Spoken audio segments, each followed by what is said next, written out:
Just because this may come up later in the meeting, so now's a good time to ask it. Let's see where it's at. It's dealing with Parks and Rec contractual services, $498.75. Can you please tell me what date? I just wanna make sure I look at it correctly. This is the 5/27 done, and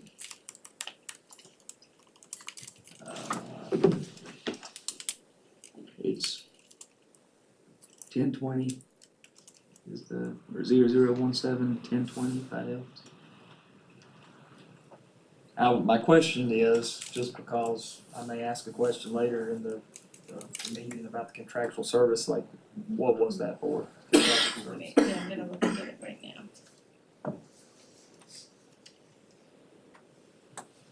Can you tell me who it was to?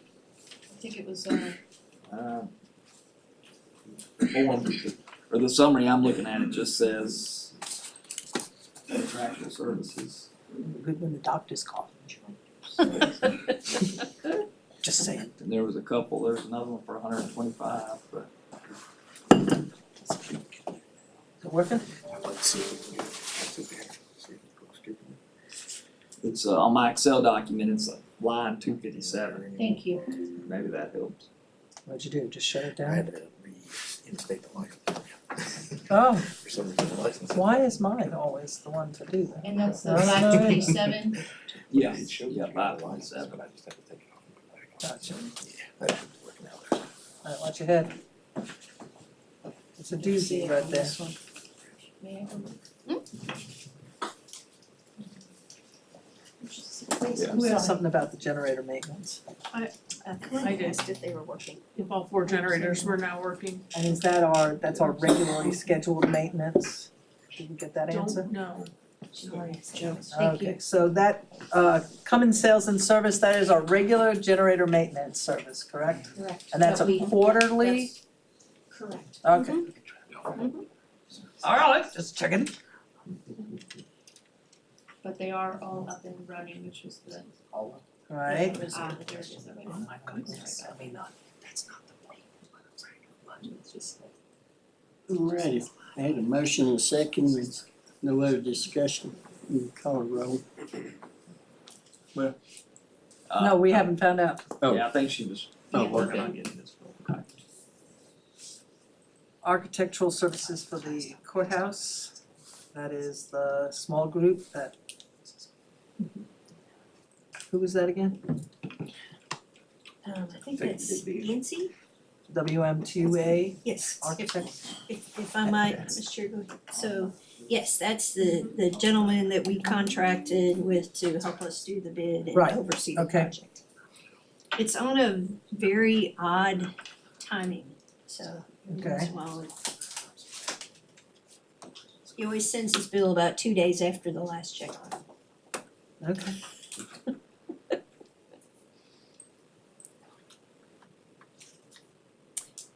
So far, we are still under budget on that project.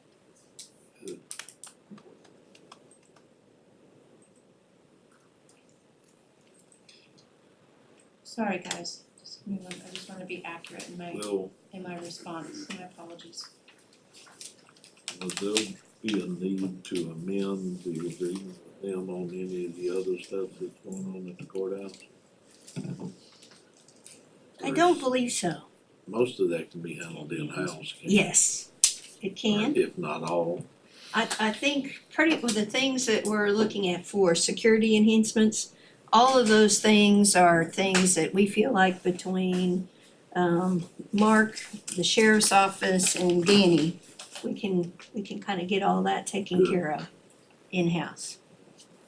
And I have some of the estimates are back for some of the investments, and it's not nearly as much as I thought it would be. First off, Yeah, so that's good.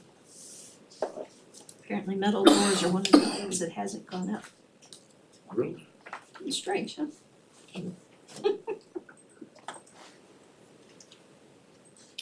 That has to do with state supervisor. I would have thought they'd have kept pace with everything else. Site supervisor. files. That's good.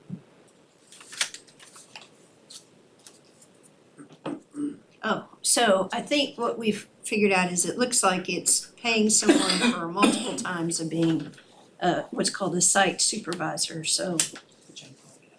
yeah, so she's pulling them out, but so those folks that if there are activities that are outside of the time that our regular staff can be there or there are multiple locations, then we've been, as you all know, paying some folks to be site supervisors who are younger to make sure that there is someone there just in case. And But- that was kind of an agreement with the schools. Yeah, but we Start have doing that. site supervisors in other lines Yes. stating specifically site supervisor. Correct, but on this one, it looks like it was a contractual on the other one, and on this one, it says site supervisor, so I'm not sure what the difference is on the tabs, why that changed. And it has to be an input issue on our end, so I'll make sure that that is corrected. But it's a couple of dates, to an individual for site supervision for a total of 33 hours and 33.25 hours. Alright, How At big of a, $15 an hour. how large of a date span is that?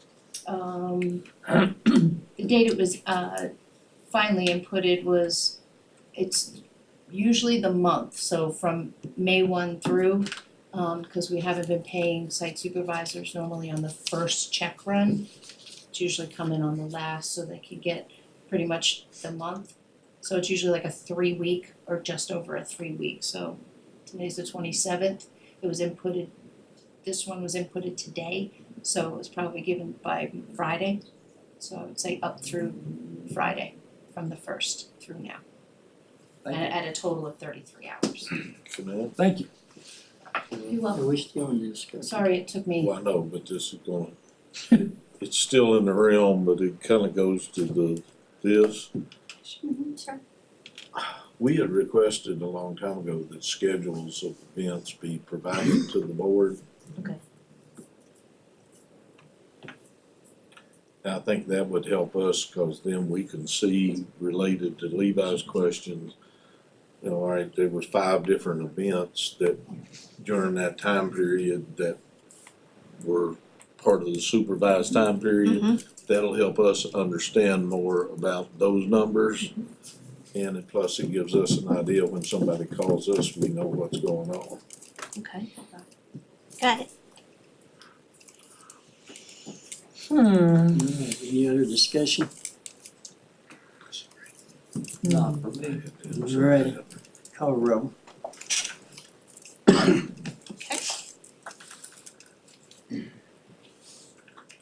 Alright, finishing up, sending it. Alright, on the motion to approve the disbursements as presented, I believe it's you, Mr. Cox?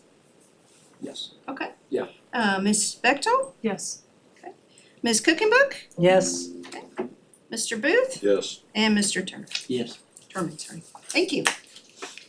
So then we'll take the approval of the minutes. We'll go with the 13th first. It's our regular board meeting. Okay. Anybody have any questions or corrections?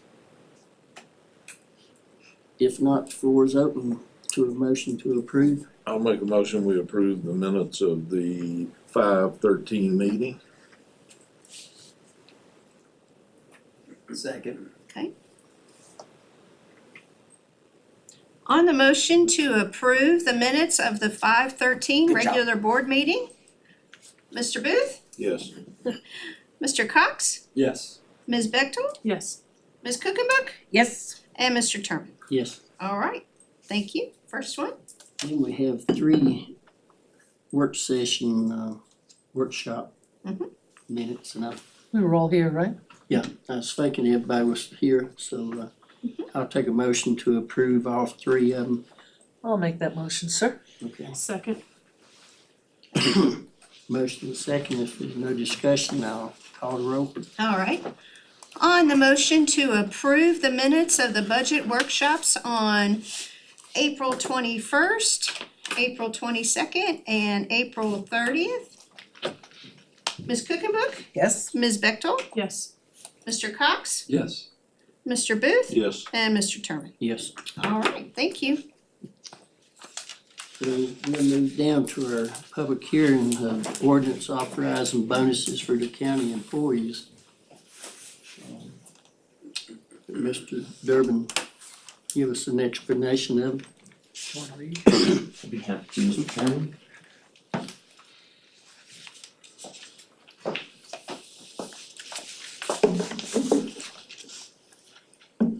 Members of the board, you have before you a proposed ordinance that would authorize the payment of monetary bonuses to county employees. In order to make a payment of a monetary bonus, it is authorized by the Code of Virginia, but it requires that there be an ordinance on the books to provide for that. The impetus behind this proposed ordinance was action by the General Assembly this legislative session. I think it was sort of a surprise, but the General Assembly did authorize a one-time 1.5% bonus for full-time employees of the Department of Social Services. And so because of this bonus coming from the General Assembly, an ordinance is required. I've drafted it a little broader than just to apply to the DSS employees, to allow the county to give bonuses upon further approval by the Board of Supervisors to any of the county employees or employees of the departments of the county, which are a constituent part of county government. This ordinance does not authorize a specific bonus to any county employee or DSS employee at this time. This does not expend any county funds. It just puts something on the books to allow you all to then approve the payment of a bonus going forward. For the bonus for the DSS employees, I'd expect that at one of our meetings in June, there'll be an action item to actually approve the payment, assuming that the ordinance passes. But the way it would work is that bonuses would be authorized either when they're put in the general county budget and approved as part of the budget, or a budget amendment, or as a standalone appropriation. It can be presented to the Board of Supervisors, an appropriation made, and the bonus is authorized at that time. But again, this ordinance does not actually cause the payment of any bonuses at this time. There will need to be another step. The board will always see and approve any proposed bonus. And this will apply to whether it's sheriff's deputies, school employees, if the state authorizes it, this enacts it so that staff can make sure the money gets where it's supposed to. It would apply to sheriffs or constitutional officers, not so clear on the school board because it is separate funding, separate payment process through the school board. But it would apply to any other county employees. So under A, the whether individually or by position classification for their performance over the course of each year or for a single exemplary achievement, those bonuses would still come before the board, so Yes. no bonuses would be issued without approval from the board. Yeah. Okay. Even though it reads, the county administrator is authorized to make payments of monetary bonuses to county employees, including its constituent departments, agency, and boards, whether individually or by position classification, for their performance over the course of each year or for a single exemplary achievement. Yes, and then sub D Right, is how it's actually approved. gotcha. So it always has to come before the board. Right, Okay, right. It just seemed a little, contradictory. I mean, it almost seemed like A should have been D, but I'm not the lawyer, you are, and so, but just reading through it was like, well, what does that mean? I don't know. But if D is the fail-safe as it's written, then I'm okay. It is, Alright. and if you feel more comfortable, you either it's after the public hearing, it would be, on the floor for amendment. So that would be something we could discuss, but Right, I okay, guess subsection C sort of falls in line with that too, right? right. Yeah. Right, correct. it just sounds like it's saying, yeah, like the administrator could just give out bonuses. Well, I would suggest that you open the public hearing, have that process, and then based on the feedback you receive and the point that you have brought up,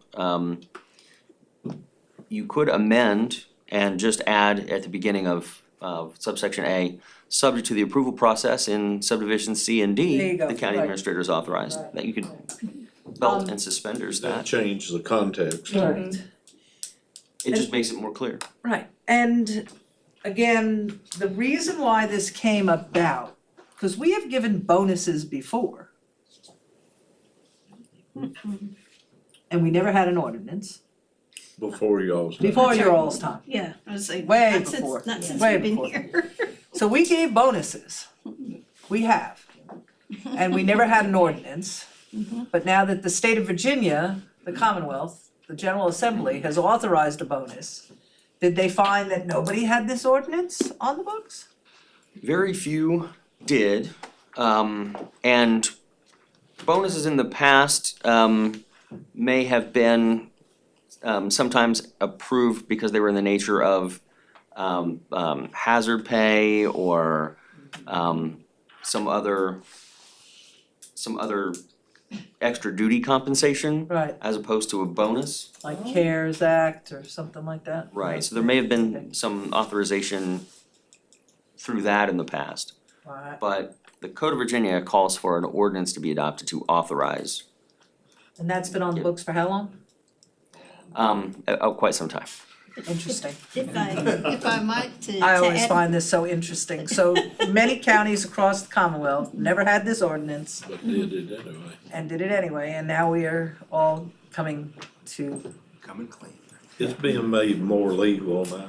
yes, right. Well, I mean, and I think that, the impetus is that there's been this state money yeah, authorized, and as part of that, guidance has come down across the board to have an ordinance adopted to put this in place.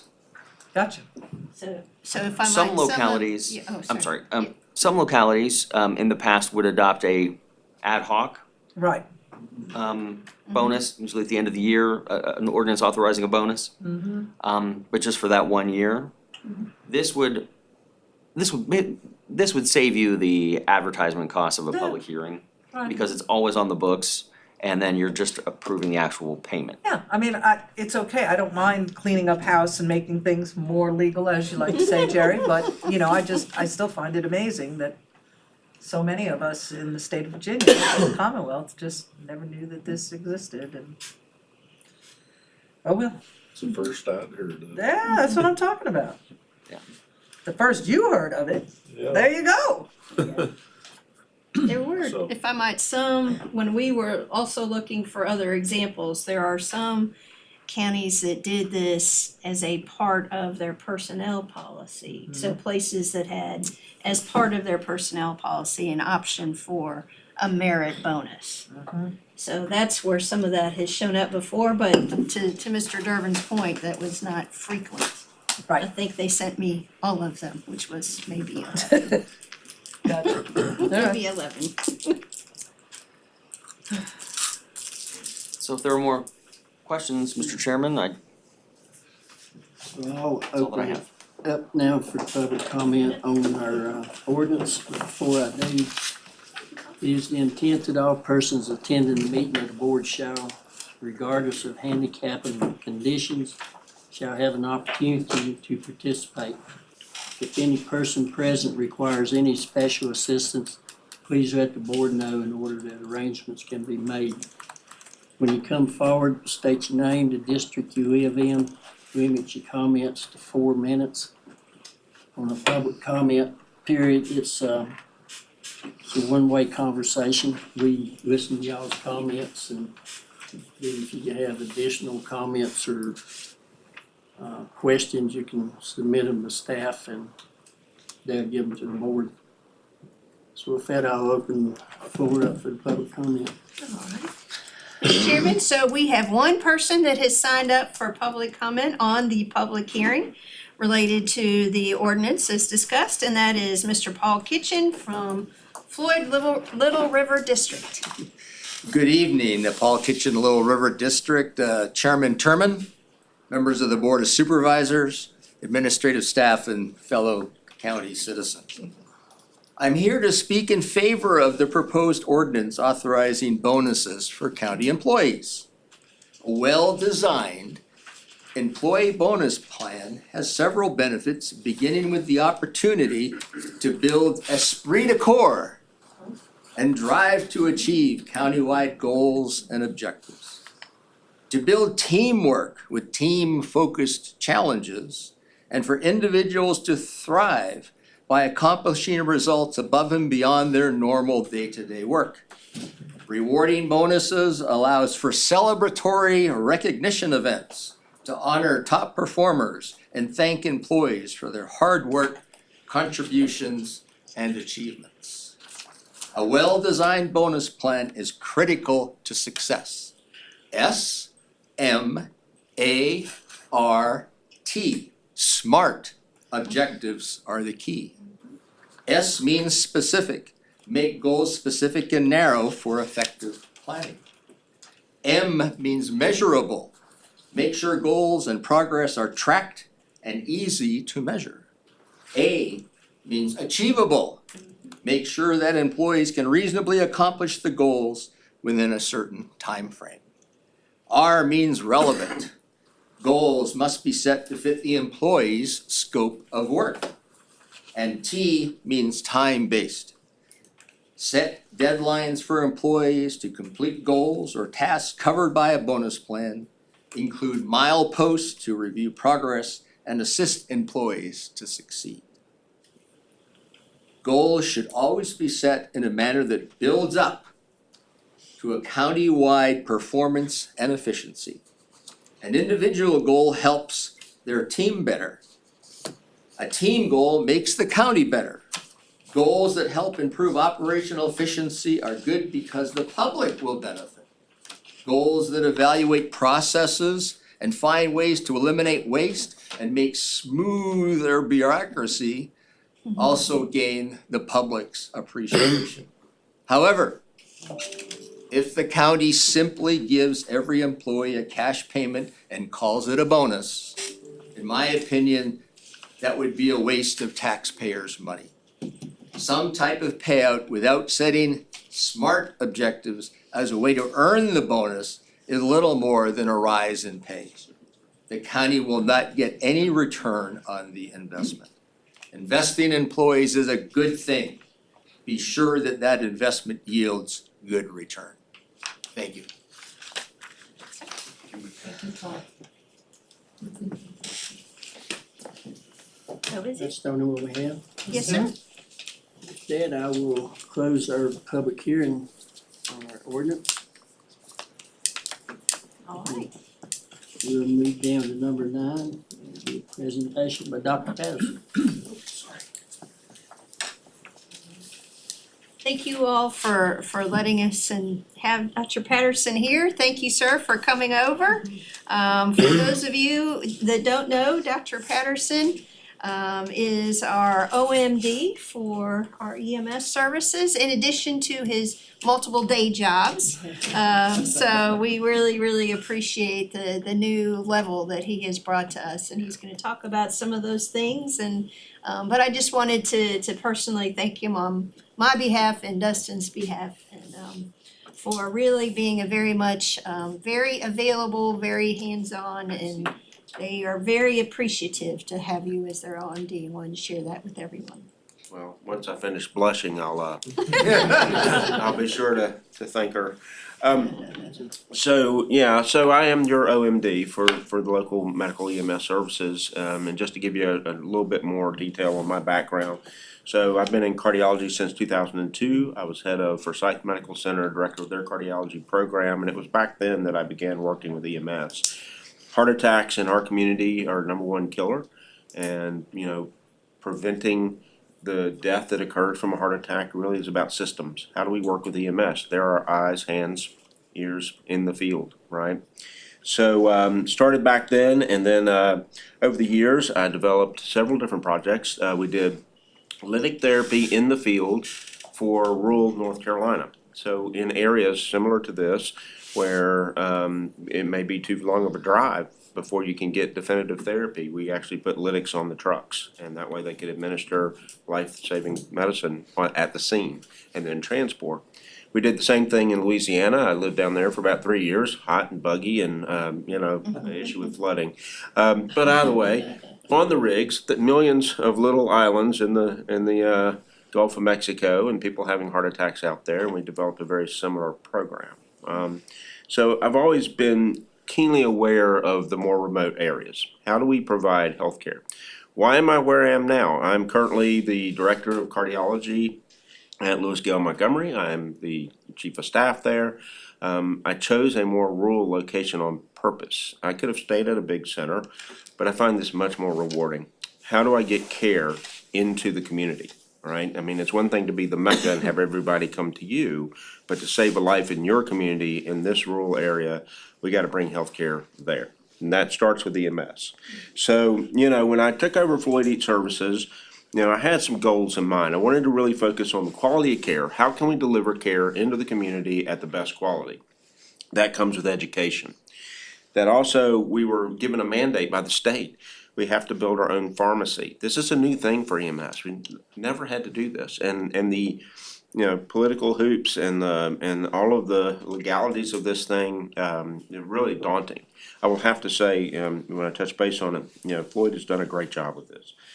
We also need to look at systematic transportation. We have 3 hospitals. This is a big county. I've done the timing. There's one side of this county is a 50-minute ride to my hospital. 50 minutes. That's if the weather's good, right? No worries. Throw in some rain, fog on the hills. Now you're adding another hour. Person having a heart attack on the backside of this county is in real trouble. So how do we service this county, right? And then, with that comes an opportunity for growth, opportunity to support, our community in a better way. So that really has been my drive. So when we looked at quality, it really all centers around training. What are the services that we provide? Now, some EMS services, based on proximity, for example, if you're just 5 minutes from a hospital, it's a grab and go. You'll be in the hospital parking lot before you can actually take any kind of action. In a more rural area where there is distance, we have to stabilize. We have to make sure the patient actually makes it to the hospital. That means we have to train. We have to train in things like RSI, which is rapid sequence intubation, making sure we can protect an airway, make sure the patient's getting oxygen. Otherwise, the trip is for naught, right? And so we've done some programming, and we've actually worked with Dr. Icky, Dr. Stanley, as part of the Western EMS Council, with some training classes specifically for these guys. And they're really thriving on it. They're learning the skill set. They're now ready to hit the ground running. That was an important step towards providing better care to your community. With that, though, is accountability. It's one thing to say I've trained to do something, and something else is what is the quality? Are we meeting the goal? How did that RSI go? What is our transport times? Keep in mind, y'all have done 822 transports since January. Okay, 822 patients who've needed our service. Okay, how are they doing? Did we make it to the hospital? Did they get the care they needed? Were we able to stabilize? I mean, these are all metrics that we have to follow. And so it's so important that as an EMS service that we spend a little time reviewing these cases, and particularly the difficult ones, maybe the ones that didn't go quite so well. That's how we learn. That's how we improve, right? So that has to be a very specific process. And then with that is my support. When I join a service, they got my cell phone. They can call 24/7. They can text questions. They can text EKGs. They can say, is this a heart attack? I'm not quite sure. And I'm always available to answer that, So really, I think that's important. You can be an OMD and never lay eyes on a single person in your service. You may never answer a phone call. I just don't believe in practicing that way. And I tell you the truth, I have 12 different services I'm working with right now, most of Western Virginia. Okay, and they all have my number, and they all call, and it's all fine. You know, if we look at education, there's a, you know, technicality to the skills that EMS learn, and one of the drawbacks to, and one of the barriers in a more rural setting is frequency. How often do we intubate? How often do we do these highly technical skills? Well, not that often, but when you need it, you need it. And so that requires drilling. How do we reinforce the education? So Dustin and I have worked together to talk about, okay, you've gone through the training, now how do we reinforce it? Maybe one individual just hasn't had that opportunity to have to do that, but we want them skilled so when the time comes. So that's an important step to what we're doing. You know, with that is, you know, what we call low frequency, high complexity type procedures, and that is a systematic review of these more complex cases. So because they're so infrequent, those are the cases that get reviewed 100% of the time. If you've intubated, we're reviewing it, right? Because we need to make sure every time it goes well. And the nice thing, by partnering with EKI and our guys over in Western EMS Council, they're part of that quality assurance. So it's not just all on my shoulders. They actually have, you know, routine meetings to review these cases. They have a place to come and demonstrate. So that's important. You know, this in-house pharmacy thing, this was a big deal. You know, I've got a lot of services, as I mentioned, about 12, and I'm gonna have to tell you right now, Dustin and his team were on it faster than any of my groups. They had it all knocked out. They had a plan. It met state requirements. He presented that to me. I said, checked off on it. I said, absolutely, this is what we need, and the state's good with it. He had his up and running probably first. Wow. And that's across the whole Western part. So I'm gonna have to give him accolades, I really am, because that was not an easy Yep. lift. So, good for him. When we look at transportation, you know, just to kind of remind you, 822 calls. You've got a limitation of resources. And when we talk about resources, there are trucks, there's equipment, but more importantly, there are people, right? And I'm gonna tell you right now, there's a national shortage. We cannot get EMS anywhere, not just here. AMR cannot hire. They're an international, national organization. They've started classes. They're doing everything they can to entice people into this field. It's just a hard hire. You know, people are not as committed. Volunteerism is down. People are having to do 2 jobs. They're trying to feed their families, and unfortunately, a lot of people just do not have the time to commit to maintain the skills to be able to do this job. And so that's a challenge. So it's gone to paid services. But even still, getting folks in and getting them a salary that helps them function, you know, and take care of their family. I mean, these are the things, not just Floyd, that the nation is facing this. It's a real shortage. But we have goals. Our goal is for future growth. We want more trucks. We want more people. We need to cover a very large territory and footprint. But for right now, our resources are set in such a way, we also have to have a very structured plan. Based on geography, this is a broad area. I got 3 hospitals to choose from, right? But based on where you are, which one can I get you to the quickest that also can provide the services that you need? If you're having a heart attack, the last thing you'd want to do is go to a hospital that didn't have a cardiologist, right? I mean, that doesn't make sense. So it's the same thing with a lot of different medical problems. So we have to look at, first of all, capability of the facility that's closest. And then we have a plan for that. And then you look at the geography based on which side of the county you're on, which hospital is going to be quicker. I've got to get the truck back in service as quick as possible. And you guys are at a real disadvantage. You don't have a hospital in your county. Right. That means everybody's out of service, right? So once they cross the county line, they're off. And until they get back in the county line, I will, you know, hand accolades to Lewis Gale. They put a freestanding ER right there on 14, so it does make it a little easier for our trucks, right? Because they can drop there and come right back, whereas before they're having to go all the way into Blacksburg, and that's that much more time. But right now, we have to be structured. We have to be planned. It's just like any triage to any crisis, right? You assess your level of critical illness and where do people need to go. And then how do we get them there and get a truck back for the next person who's gonna need us 10 minutes later, right? So that's kind of where we are. So that's just sort of a quick overview. I just wanted to make sure you had a, face with the name, and happy to answer any questions you might have. Yes. Awesome. With your involvement with our EMS, have you seen improving outcomes with your training and turnaround times and everything else? Yeah, Can so- you touch on that? I can, so, actually, of course, heart attacks are my near and dear, right? But what I have seen since I've taken over, better diagnostics. They're identifying that heart attack in the field, they're activating from the field, which is crucial. It gives us all the time we need to then save that heart. And so, yes, we are definitely seeing improvements. Whereas before, there just wasn't an impetus to make that phone call, to reach out to us and say, hey, we got one coming. Maybe they just show up at our door. Well, the outcome on that's not nearly as good because we have to wait another half hour before I can get the team in. Whereas if they let me know on their way, Right. we're set, we're ready. Door balloons are, can be less than 10 minutes, which is remarkable. That means from the time they hit our ER door to the time I open the artery, 10 minutes. If they give me notice. So one of the things I've been working with Dustin, there's a piece of software called Pulsera, which the hospital will help provide. And it allows two-way communication. It allows field alerts. You don't have to have a great cell connection, which is great for this area. Because I think there's a couple of dead spots, I'm pretty sure. One or two. Pretty sure I have one of them coming in. But the point is it doesn't take the bandwidth for a voice call. As soon as it can ping out, it will alert everybody. So even if they're in the deepest parts of the county, they can give us heads up that they're coming. And that's great. So you can get a stroke alert, a Stroke STEMI alert, heart attack alerts, yeah, absolutely. Even That- trauma now, we do it for trauma. So it really is a good tool to have available. And that goes to all hospitals. Yep. Lewis Gale, the Carillion and Carillion. Well, Carillion hasn't signed up, Oh, so they are not interested in having that technology. This is something I brought and insisted on Okay.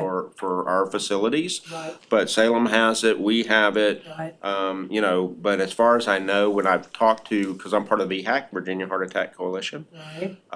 So in that setting, when we discuss it, they still haven't quite jumped on board. I think it's great. I think one of the fears cardiologists have is that there'll be a false activation that might have to drag them out of bed where somebody thinks there's a heart attack, but there's not. And so they're a little reluctant. When I first came here 6 years ago, they would not allow us to have field activation. I said, what? Yeah. What do you mean no field act? Of course you do field activation. And they said, no, we don't do it. I said, no, we do it. And now we're gonna do it today. So I have brought that technology in. So if there is somebody in the deepest part of the county that, now that we've divided it up, Lewis Gale. Yeah. Carillion, New River Valley, Carillion. Yep. So what happens when, do they make a phone call to the hospital that they've got a cardiac case coming in? So if they're going into one of the Carillion facilities, right now it is a phone call, and then you're hoping you can get the signal out. Right. And you're hoping that they can transmit an EKG. They use a little bit different system, which also can ping out an EKG, but sometimes all you get's the EKG, and you just got this EKG, right? And I've had this happen to me, where Yeah. suddenly there's an EKG on the fax machine, it looks like a heart attack, and I say, well, we're gonna activate the lab out of Daint, Virginia. I don't know if you're familiar with Daint. So that is way up at the tip end, past Lebanon and that area in the westernmost Almost to Kentucky. almost to Kentucky, at the very tip end. Well, it is at least an hour drive out of there, Yeah. at least, before they get a cell signal. And one day, this EKG just appeared, and it's a heart attack, and I'm like, well, okay, I guess we'll activate the lab, and so we had the lab waiting.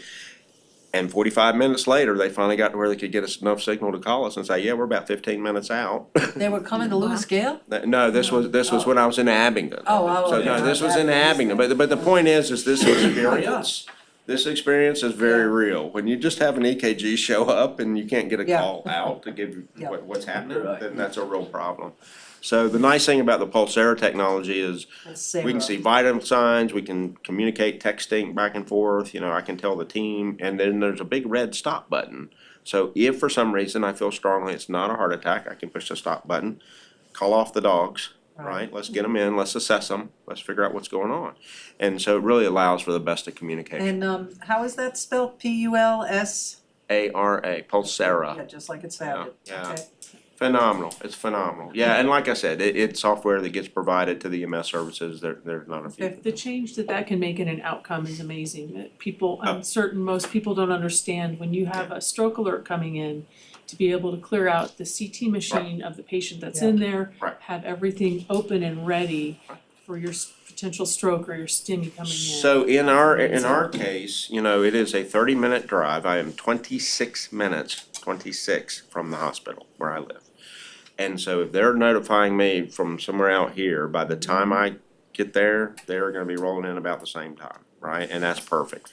Takes 30 minutes to set up a lab and have it ready. If we know ahead of time, our fastest door to balloon time I've gotten, 12 minutes. From the time they hit our door, we don't even stop in the ER. If my room is ready, I'm standing in the ER, I grab the patient and we just go straight back. Right. But that's having notification ahead of time, right? It takes 30 minutes.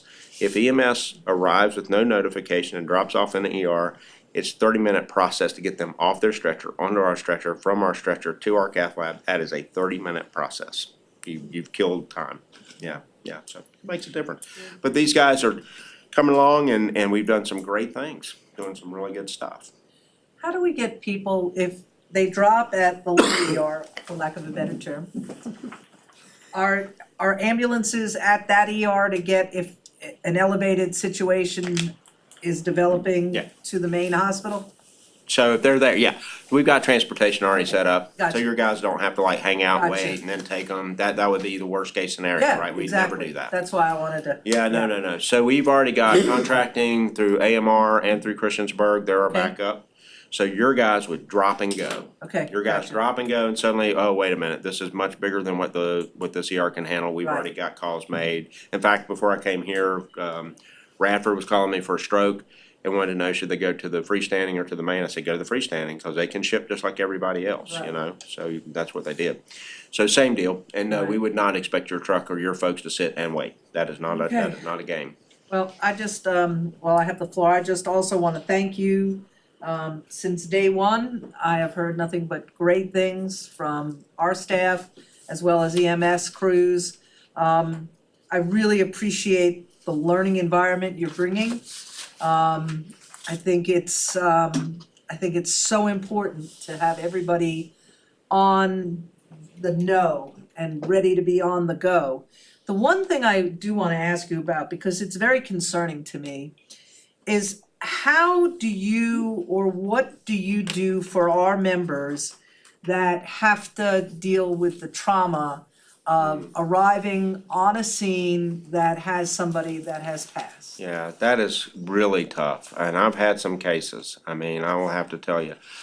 Personally, I can provide an ear, I can Right. provide a shoulder. There is not a good formal psychiatric support network for these people. I will tell you that right now, because Okay. it's not just yours, it's everybody. Right, So I don't have a good way to manage that, other than to direct them to services, you and know, then it's up to them and then to- it's up to them. Yeah, I agree with you on that. Thank you. I am shocked. I had a patient, about 6 months ago. It was an unfortunate scene, self-inflicted. Brain, the whole bit. Right, And it was so traumatic, the EMT just froze.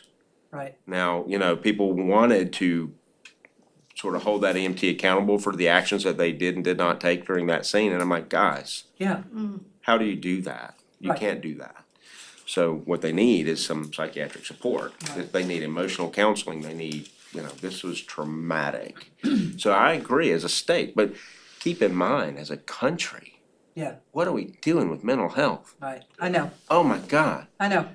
It's just that I have seen enough calls come over. I monitor this every night before Yeah. bed, during the day. I'm very, very attuned to what our EMS crews are doing. And when I see, like 2 or 3 rapid kinda, and sometimes it's the same folks. It does concern me about our crews. Really concerned, and not just yours. I mean, really. I just think there should be, it's almost like having military support for post-traumatic stress disorder and all those Correct. things. We just don't provide that as a state. We don't provide it as a country. Right. It is pitiful. So if you've got some ideas, I am open. Can I expand? Have you approached, community services about trying to provide a more, I don't know, Concrete, more concrete, more steady structured. program be available? I have not, but that's a good idea. and I don't mind doing that, I think if that's available. What I find is, depending on what is available, it centers around insurance and what people can Well, do. But if you've got talk somebody to to talk to. Mr. Taylor, Okay. Chris Taylor, Be happy to, yeah. and see if. Yeah, it's so important. Oh, I agree, I mean, 100% agree. the community services, we worked it out with the Radford Police Department. Mm-hmm, Used to, our deputies would go over there, and sometimes they would send it to ER or whatever. Then a shift change, we'd have to send a deputy over. Well, at our Radford facility, we now have tried to take care of that problem. that's great. Well, I mean, so who's this individual I should call? Chris Taylor, he's the director. Okay, I'll give Chris Taylor a call. I'll give him a heads up. that Yeah, you please will do. I mean, again, this is not just in this area, and I think it's so important because to your point, you will lose people. Yeah. It only takes a few traumas to say, whoa, this is too much for me. This is more than I signed Linda up and I serve on the board of directors over there, so Yeah, that's why I great. was curious if you had reached out yet No. with that idea. It might be something that, I'm not making promises, cause it's Not a asking for- complicated organization. I know, But it might be something where we could set up where a counselor is actually at the hospital, that would be nice. that Yeah. because they still do help debrief. transports. Yeah. And they could immediately set something up. Boy, that'd be nice, I tell you. I mean, yeah. You know, in my first practice, I hired a psychologist specifically for cardiology. Yeah, Because it's such a emotionally disturbing event for a lot of people when they have a heart attack.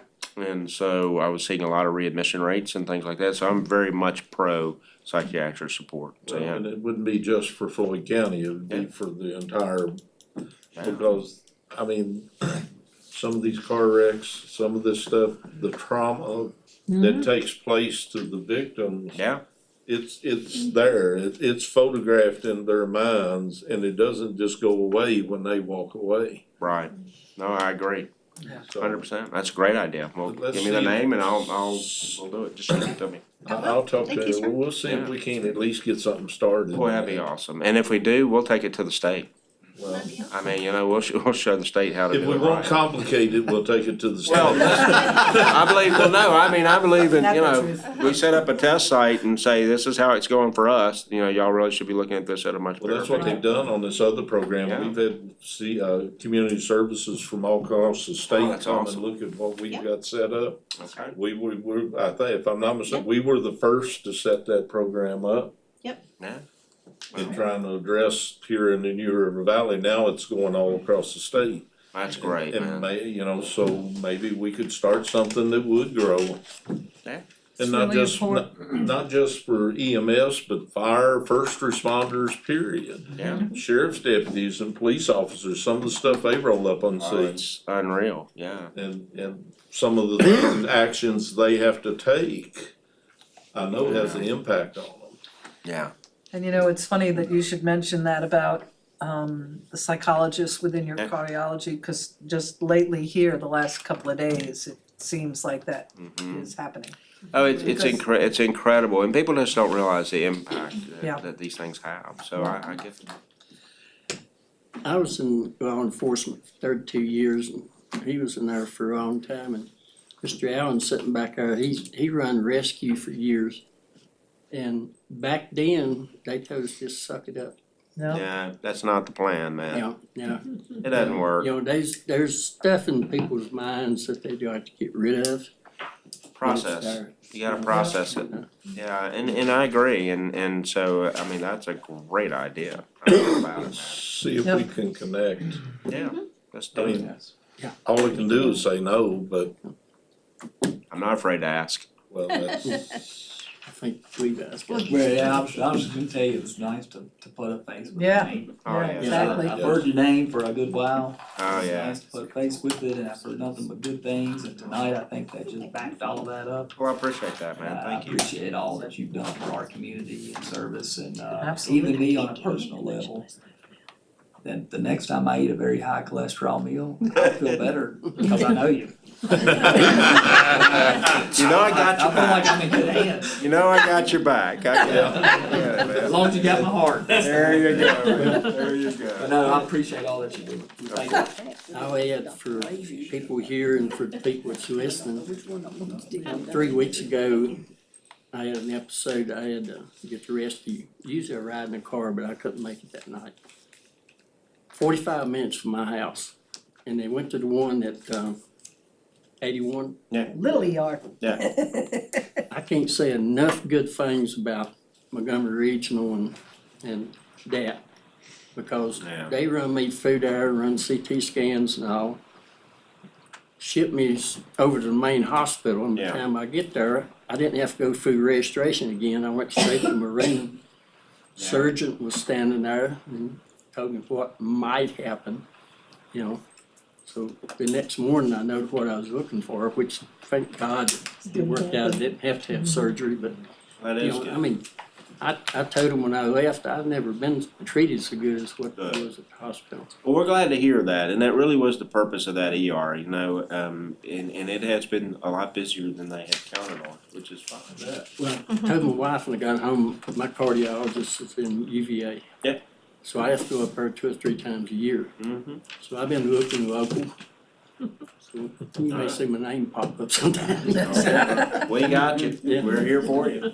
We do I not would mind. feel better, you know, I got a pacemaker, and if anything happened, I feel better that they're not calling Dr. Bilchick, which I'm a super great guy. Oh, he's awesome, and I send patients to him, I do, for specific things, and he's very good, very Yeah. attentive. Yeah. But to your point, it's always good to have a local, Yes. just in case something comes up, you know, Right.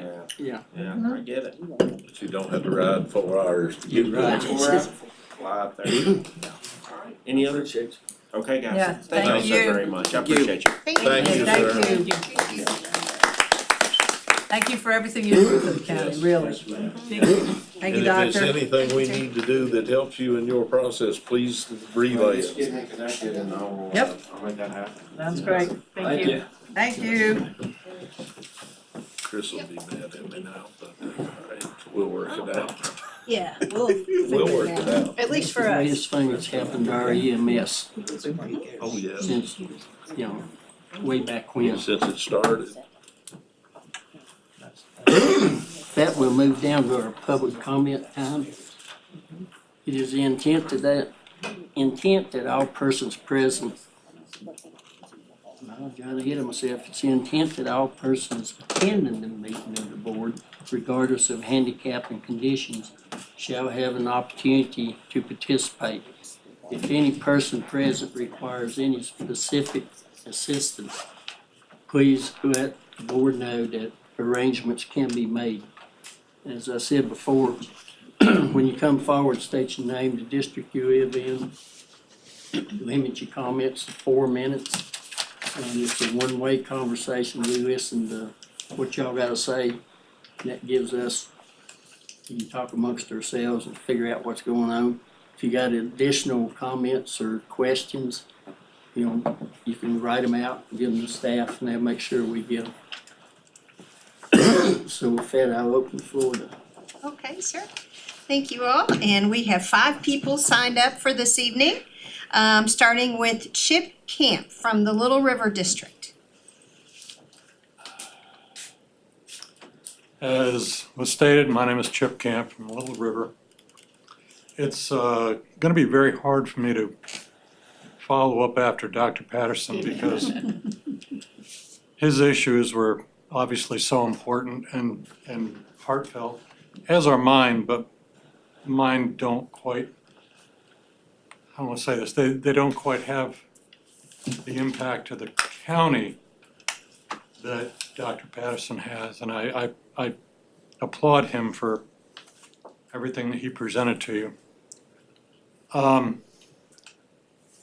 And I'm not sure that this is the proper venue to present this issue because I'm relatively new to this. I shouldn't say that.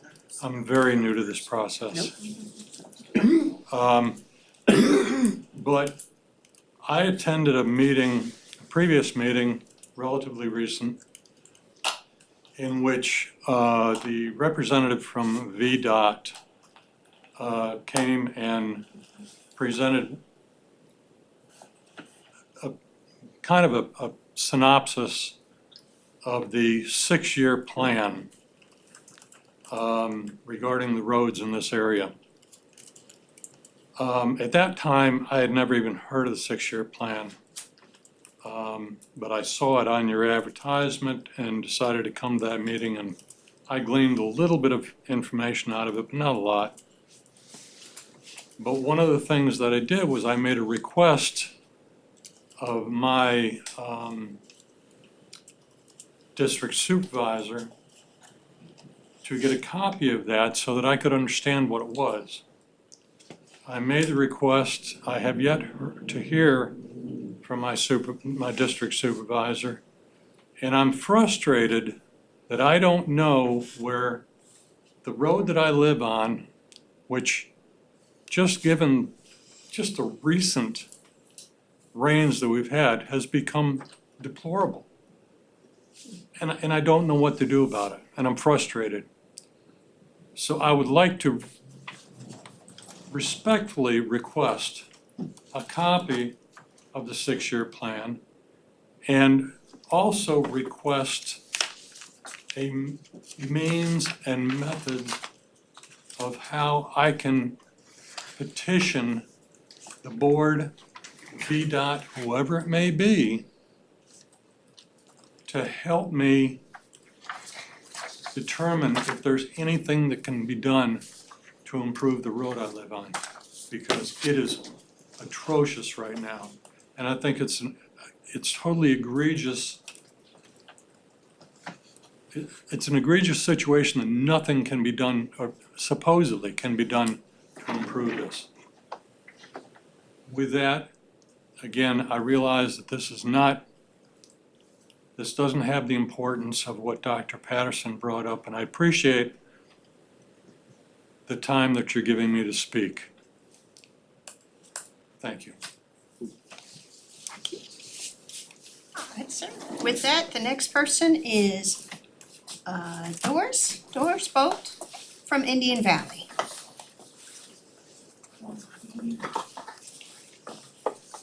I'm kinda like this gentleman, I'm on the road, problem too. I'm really speaking once for my neighbor, she wasn't able to come this evening, her mother had an emergency, she fell, so, was Martha Allen. Greetings to each of you. I'm speaking on behalf of the residents who live on Firehouse Road and for the patrons who use that road. I live on this road. She's lived on there 50+ years. I came before you as the VDOT Board of Supervisors to consider working on Firehouse Road in Willis, Virginia. Firehouse Road is both a conjunction of Burke's Fork, Joe Terman, and Indian Valley. I want to give you a brief history of Firehouse Road in Willis. Firehouse Road intersects with Floyd Highway and Easy Drive. That includes 2.5 miles of paved road with an additional mile of a dirt road. We are promised approximately 12 years ago that a mile of this road, gravel road, was on a 6-year plan to complete the 1-mile gravel section. That road has not been done. And please, we'd like to share with you that the Firehouse Road is a road used by Indian Valley and parts of western northern part of Willis for patrons of a shortcut to Willis Village Mart, the Skyline National Bank, the Willis Post Office, Jim's Grill, Willis Elementary School, the Dollar General, Dino's Restaurant, Station 2, Fire Department, Buffalo Mountain Sports, and possible attendance to 1 or 2 of 4 churches in Willis. Firehouse Road now has 2 businesses within 2.5 miles of Floyd Highway. Wild Meadows Campground and Firehouse Farms Meat Processing Facility, which has increased the amount of travel on this road. I would like to share with you the additional conditions of Firehouse Road beginning from the intersection of Floyd Highway 221 and the intersection of Easy Drive, of which I would like to talk of the paved portion of the road first and then of the dirt gravel. The residents of Firehouse Road and the patrons who travel this road, especially Darce Boat and the bus driver phone calls, VDOT spot paved many potholes, mainly between Reed Road and Agnes Lane. All the areas needing attention weren't completed. However, we now once again have to drive around the raised areas to avoid further damage to our vehicles. However, we are thankful for their efforts. Now our wheels don't drop down into the holes. while traveling on these roads. Now, let us share, the 1 mile section of Firehouse that connects to Easy Drive is not paved.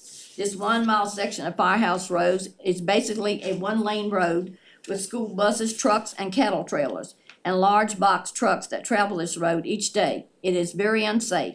If you have a chance to see a cloud of dust up ahead, you know you have to try to find a place to pull over to let the oncoming vehicles pass by. On this 1 mile section, there are 2 major line curls.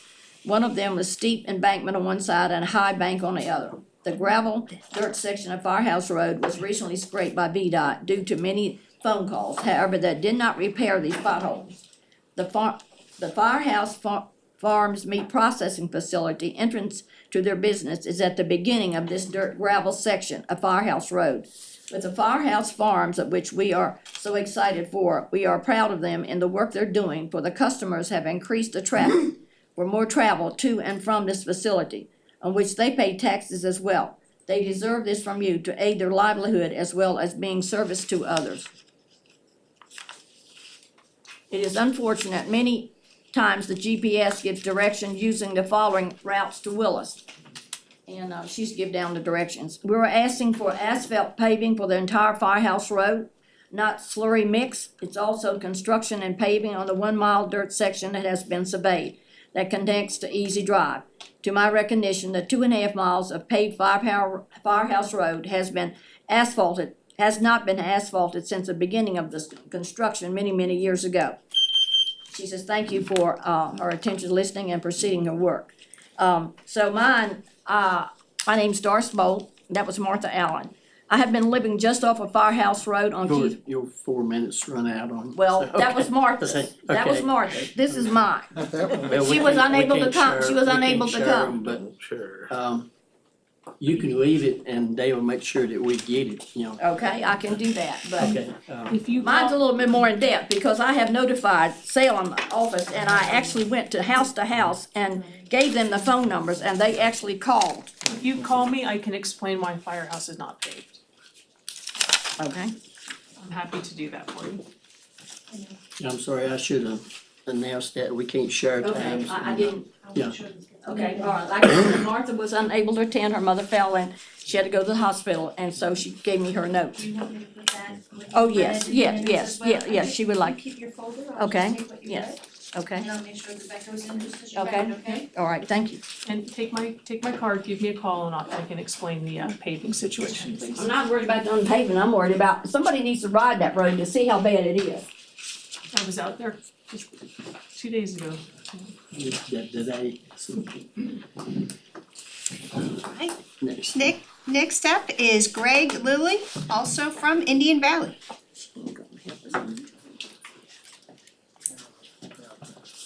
Cause she needs a good hold.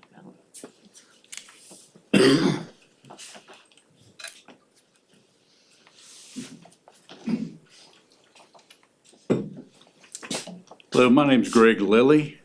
I live in the Indian Valley section, and I live in the area that she just described quite accurately. And I think I discussed with you one time at Willis Mart about the asphalting of that. It's a dirt road. You can say gravel, but it's pretty much dirt.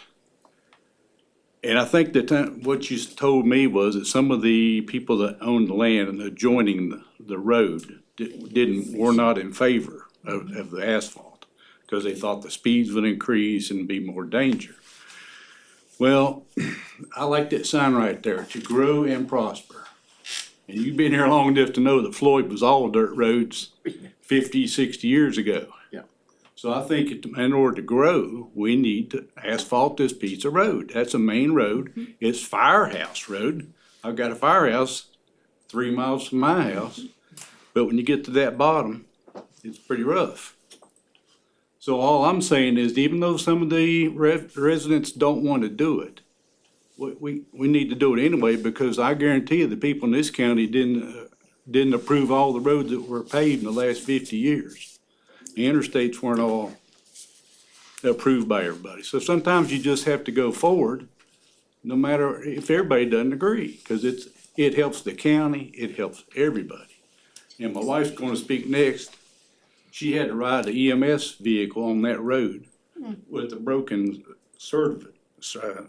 vertebrae in one of our EMS trucks when the potholes weren't fixed. And she was in pain the entire trip going down that road. So that's all I'm saying is, most of us want it, half of us probably don't. But I think in name of progress, we should just move forward and go ahead and get it done. Thank you. Next, Mr. Chair, is Valerie Ryder. Looks like Willis in Indian Valley.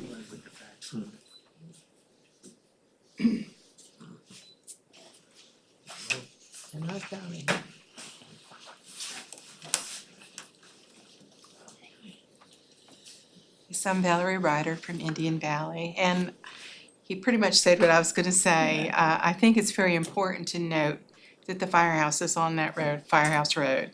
It is very unsafe for the firehouse to go down that section.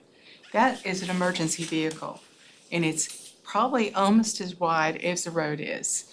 And if you run into that while you're driving, what's gonna happen? It's a horrible accident waiting to happen. And I will say, that was the most pain I'd ever experienced, and I've had horseback riding accidents and lots of other things. But riding in that ER vehicle onto the hospital, which was, a 30-minute ride, and there are a lot of Floyd County roads that are not that good. That's not the only one, I will tell you. But we have potholes as big as this. And the guy that was driving the ER vehicle said, there's no way I can avoid the potholes on this road. Now, when they fix it, they put something over and it lasts maybe a week. It needs to be really scraped down, it needs a lot of gravel if you're gonna keep it gravel. And it needs to be done every month if you're gonna keep it gravel to make it safe. It needs to be widened, it's not wide enough. We have had accidents on that road, but is it gonna be a huge accident if somebody doesn't do something soon? Dr. Patterson, by the way, worked on my husband. He's a really good doctor, but he wasn't able to fix him. He sent him over to the Lewis scale in Salem. And he was able to get a triple bypass. But I was out there on this road with snow and ice wondering, how am I gonna get my husband into the hospital, when he had a heart issue? It was very frightening. And we don't want to have people's lives lost because of a road that's not safe. And I have one suggestion, since we have such a good person there helping us with the ER stuff. Let's try to get Lewis Gale to put an ER here in Floyd County. Why not? A freestanding ER that could deal with all these other areas. We've got a perfect person that could say, let's do this. And two people, I think you're involved in real estate now, I don't know for sure, but I know you are. There are people leaving the area that are older because there's not an ER close enough. If we could get an ER in this, I know I'm jumping subjects, and I would have loved to have talked while he was still here. But Dr. Patterson's a really good doctor, and he's got the connections. Let's ask for it. I bet somebody donate the land for it. We've got a lot of wealthy people that are getting older, that are worried and thinking, I'm gonna have to leave this area. Why not? Well, ask for somebody to donate the land and put the freestanding ER there. And then it's not quite so far. It took a half an hour for an ER person to get to my house. I could not get in the car.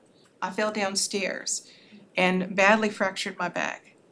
And they had to help me get on it and then go on that road. And I'm just sitting there thinking, we need to have an ER close. So wouldn't that be wonderful? We're all getting older here. So let's try. We've got the perfect connection there.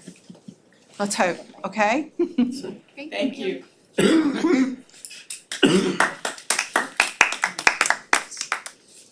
All right, and then we have one more speaker, Nicholas. Melnichek. Thank you, Melanchek. I know it's a tough, it's an alphabet name. I was in the service and every time they saw Melnichek, it was Mr. Alphabet. There you go. Anyway, I live on Firehouse Road. Kalinda's my supervisor for the district.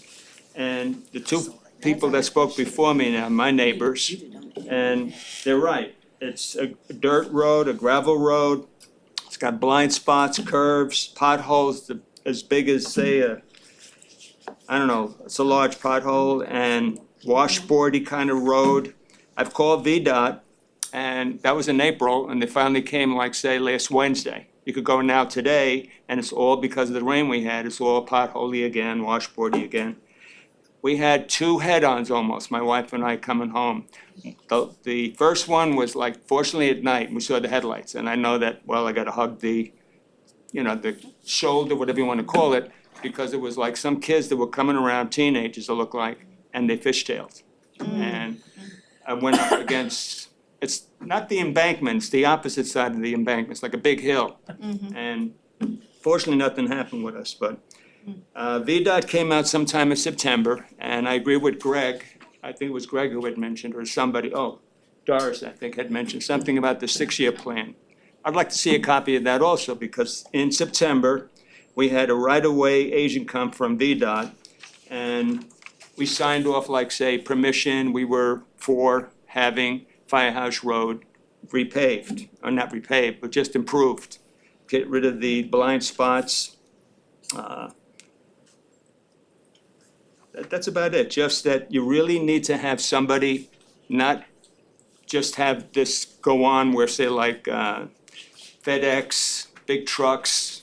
We had like, I think it was like a Lowe's or a Home Depot truck come and whack one of those signs that they have, like to warn the people that say there's like streams or something to run on the Firehouse Road, and what happens is it weakens the road on the shoulder.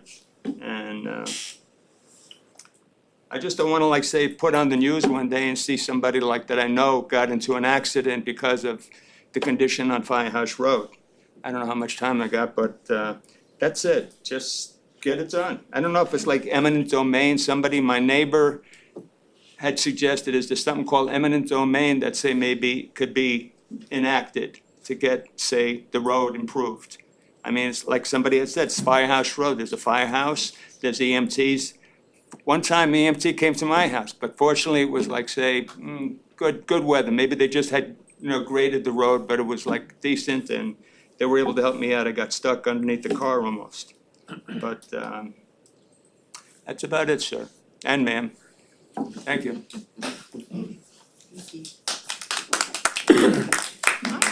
With that, Mr. Chairman, that's all of the folks that signed up to speak for anything. Okay, with that, I'll close our public comment period, and I did come up through that road today, because I hadn't been on it for probably about a year. And I understand what y'all going through, because I pull a 20-foot cattle trailer through there every so often. And I just hope and pray that I don't meet nobody once I pass Charlie's house going down that hill, Yep. because the roads are so narrow and it's hard to get in them curves like you should. But I've been on the board for almost 15 years. Firehouse Road has been on the 6 years plan since I've been on the board. And I bring it up every year. We need to do something. VDOT was out there and did all the surveying and such. And, they couldn't get permission from all the landowners, and the eminent domain that would have been enacted would have been massive. And it also would have included some some stormwater settlement, which would have included some massive eminent domain onto some private property. VDOT decided that it was not feasible for them to finish paving Firehouse. That was a VDOT decision to not pave because of the landowner issues and the eminent domain and the stormwater. So it was explored, that is still available on the 6-year road plan when ownership changes of the landowners that are not agreeable to having it paved. So it is still on the shelf. It's not been abandoned. How do we get a copy of the 6-year plan? So the 6-year plan is reevaluated every year. I understand that. So we have not done this year's road plan.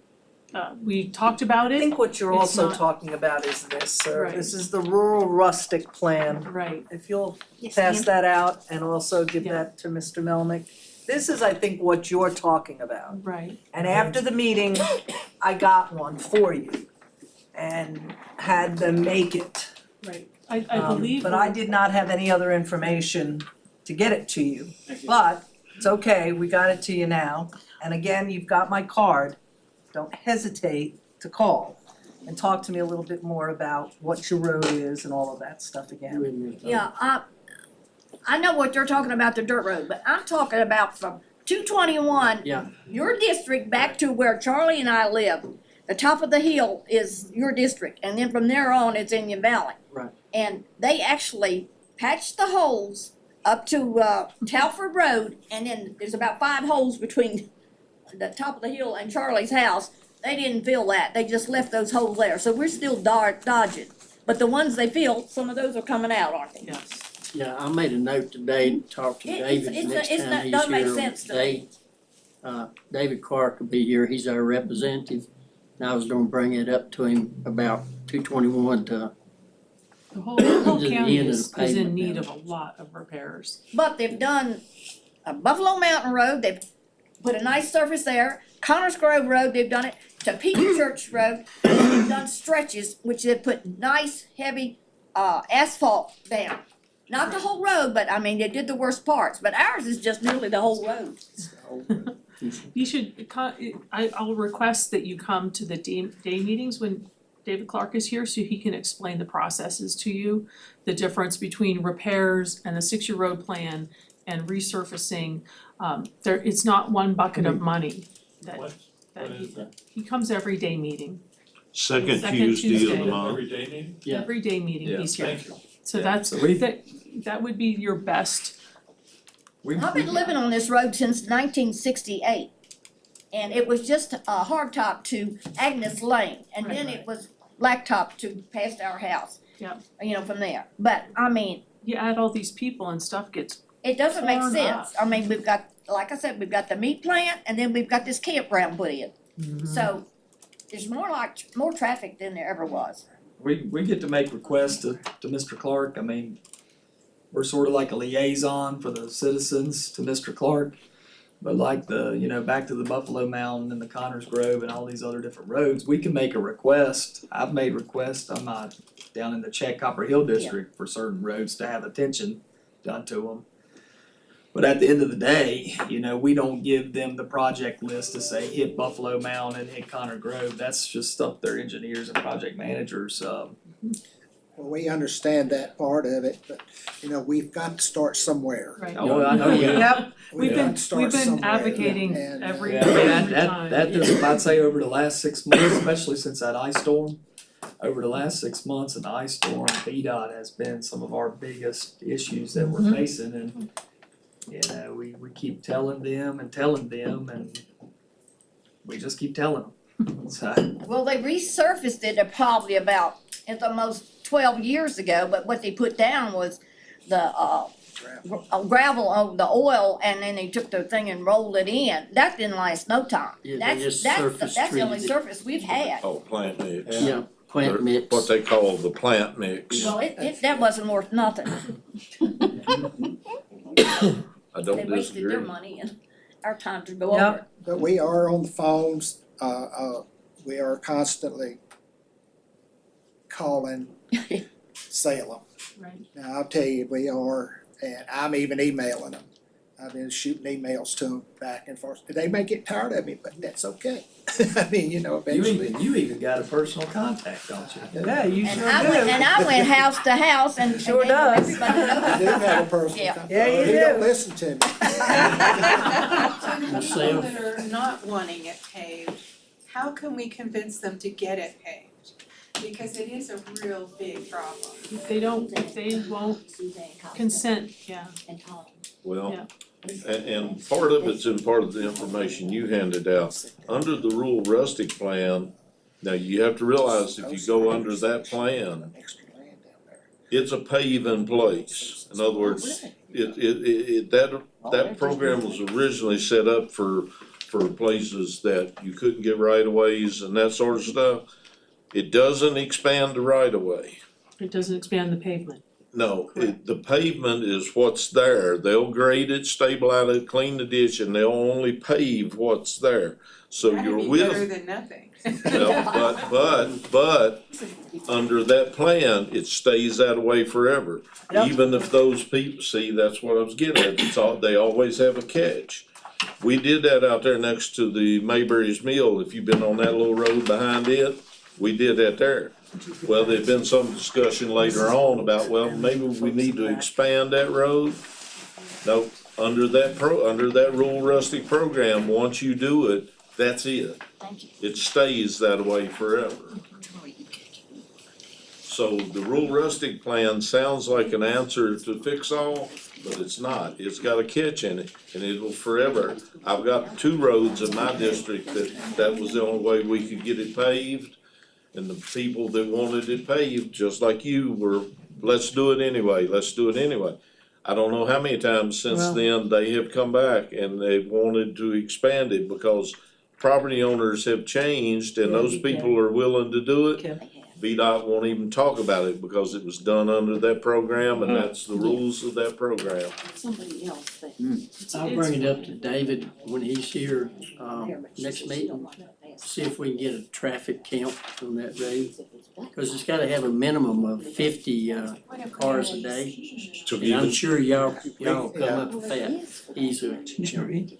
Well, we know for sure on one thing, she was talking about the domain and so on and so forth. We have one lady on that road that has already said that she would give extra property over one of the places that they would they wouldn't allow to come up. She said, I'll give you the extra property here that you can move over, and it ain't but about 10 foot. Right. Yeah, I know that one curve, if you could move that bank back just a little bit, it would help, meet the yes. width requirement anyway. I drove a school bus through there for 18 years. And I've had to pull a bus out of the ditch, not mine, but another one out because of a child that slammed into the steering wheel because of meeting another vehicle. And we talked about what he talked about. You hate to see your children, people hurt. Oh, yeah, absolutely, absolutely. I've seen that happen. I know. Yeah, We just gotta start somewhere. Y'all come back to the day meeting, so we need to move on to some more business here, and thank y'all for coming anyway. Thank y'all for listening. So if I might, Mr. Chair, we're printing out, Kim's went to print out the The actual. last 6-year road plan. The last 6-year road plan, that, to say it's a plan is a little bit of an overstatement, it's one thing. Definitely. So don't get too excited. And one other thing, just a list. Due to the state funding that comes down, the way they've got the formulas, a 6-year road plan's actually more like a 10 or 12-year plan. It's just a wish list. I thought you would. Well, I just want to make sure, I don't want you to have the illusion that any road, all the roads are gonna be done in 6 years. It's like giving Santa Claus you want these things. So It's whatever they can afford to do. and if we might, on behalf of the board, I've already written to Mr. Clark, David Clark from VDOT, and said we had many, many comments, and he needs to be prepared when he comes to the day meeting that the chairman and the rest of them invited him to. Thank you. What road do you live on? Sandy Flats. Sandy Flats. It's a section obviously. Whatever. Shooting Creek Hey, and Charlie. Armour Street, because on the other side of Armour Street, it's paved all the way Right, to Fort right. Farm. That's structure. It would be good to come though and hear from David how the whole system works, because it's not what it's very, very complicated and out of our hands. January 1. Yeah. It's the 822 transfers. Yeah, they may be gone now. I would think so. I just saw Sandy It's a Flats. good thing they're all young. Thank you, Chip. Thank you. That's all. I know I had Sandy Flats, right. Actually, I think we put that on I there. think it's okay. Well, we asked for it. Yeah, yeah. Oh, yeah.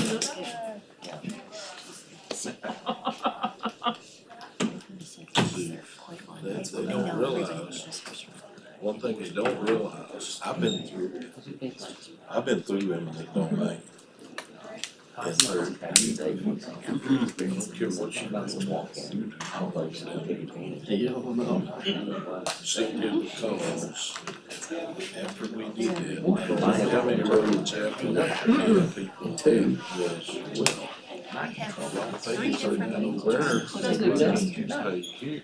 right. Now, once they found out where he wasn't doing them domain no more, and not paying them, they finally signed it. Oh, see, I was part of that, held up that section up on 799, first of all.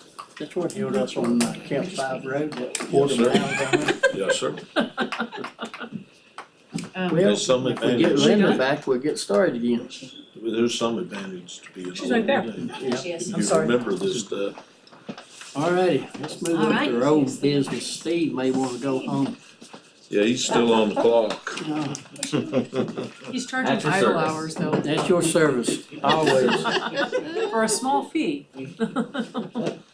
He probably hadn't had supper yet either. Well, I was Not born. getting anything here. I guess my she's house, I learned not give to you- expect you till you walk through the door, right? I give you a can of beanie weenies and a peanut butter sandwich. That's what I did the other day, I was in a hurry, so I just. Do what you gotta do sometimes. There you go. Hey, Alright, we'll Pizza. move down to our old business. beats a gas station egg salad sandwich any day. Oh. Oh my. Don't even want it, no, don't even. So I guess we need, go ahead. Mr. Chairman, during the meeting, I did send out an email to the Looks board good. and It's in their packet. everyone has it. Oh, well, there you go. So it does amend it, the proposed ordinance to just provide that that Clarity. paragraph A is now subject to the process in C and D more explicitly. Yep. And that addressed all the questions. I think that addresses the It did. It concerns. does. It does, it makes it very clear that it's not just a bonus that we don't have to approve Right. individually, yes, Just to clarify, that's not happened in 4 years. right. Oh, Okay. yeah, we know that, okay. But this is an I'm ready ordinance that's for, gonna go I'm on the ready for book. a motion on that. Well, Mr. Chairman, I'd make a motion, we approve the Latest draft, right? the amended Updated. ordinance authorizing bonuses for county employees. Second, do we say amended? Is that proper? I said amended, Okay, because we amended the one we went to Right. public hearing to, right? gotcha, alright.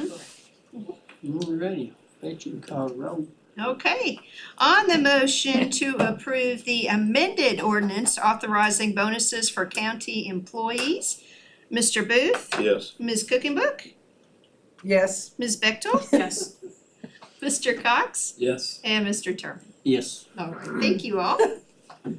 it was still there. Everything was still checked off.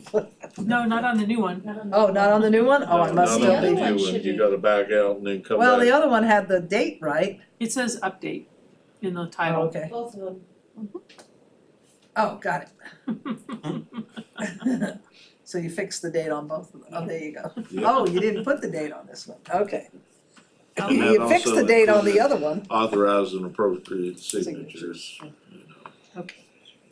So, Alright. Mr. Chair, if I might, real briefly, so where we are on the status of the tower property and easement in check. I don't think there's any action needed unless you all decide, or Mr. Durbin tells me we need to. But wanted to make sure that you all were aware that the agreement has been signed by all parties finally. And yes, now I not only have one that came from FedEx, but we got a real one from the post office that wasn't torn to shreds. And so we have that, and we also have the survey work from Hurt and Profit. So we've moved that along. There were some questions about the appropriate right-of-way, but given where you are with the subdivision ordinance, I think that will work just fine, according to Carla. So I think we're ready to move along with Yeah, it. the only thing I'll add is a week or so ago, we saw a version of the plat of subdivision that only referenced one right of way that was not wide enough. But upon further review, the surveyor located that there is an adjacent right of way right next to it that when you combine the two, it's more than enough. Oh. And they're platted right next to each other, probably to address this, sometime in the past. But so there are existing easements, I think we're in good shape and can move forward with closing on this property.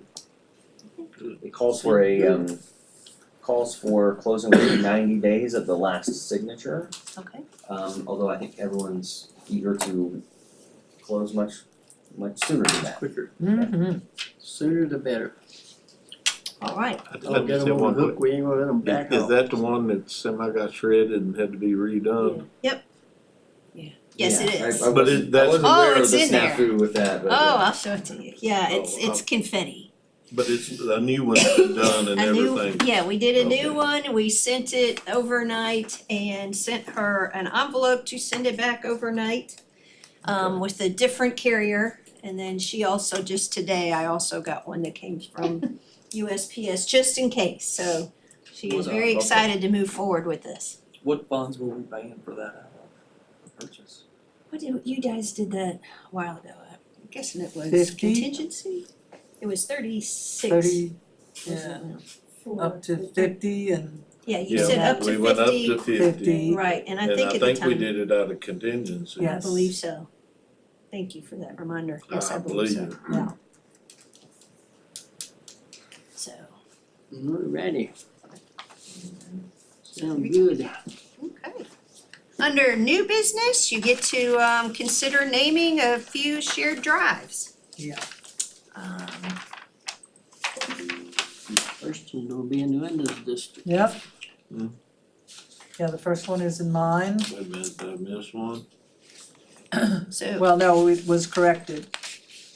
Middle path, Yeah, middle path, yeah.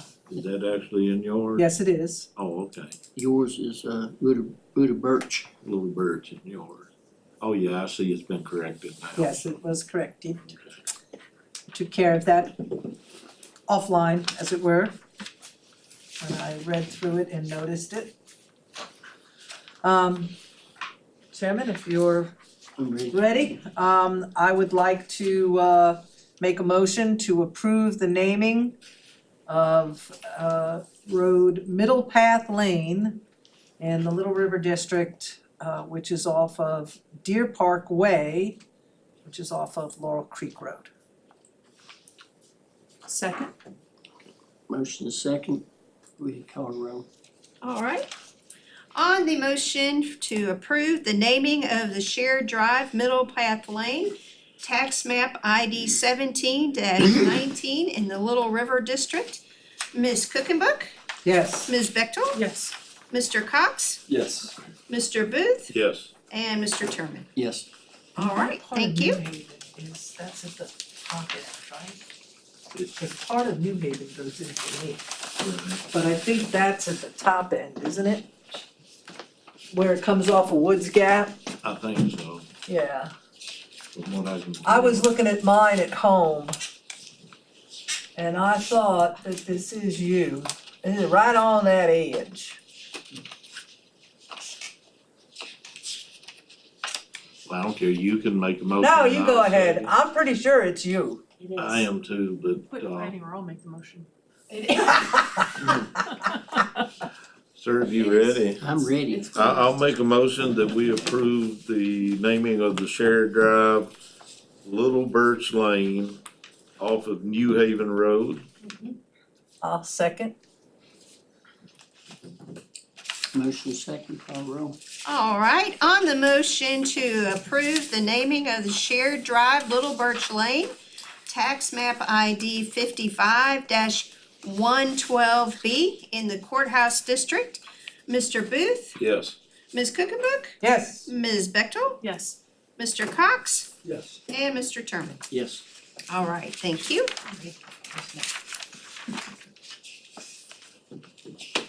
All right. I thought I gave you some at the other end too, as I recall, or no, I think I gave that to Joe.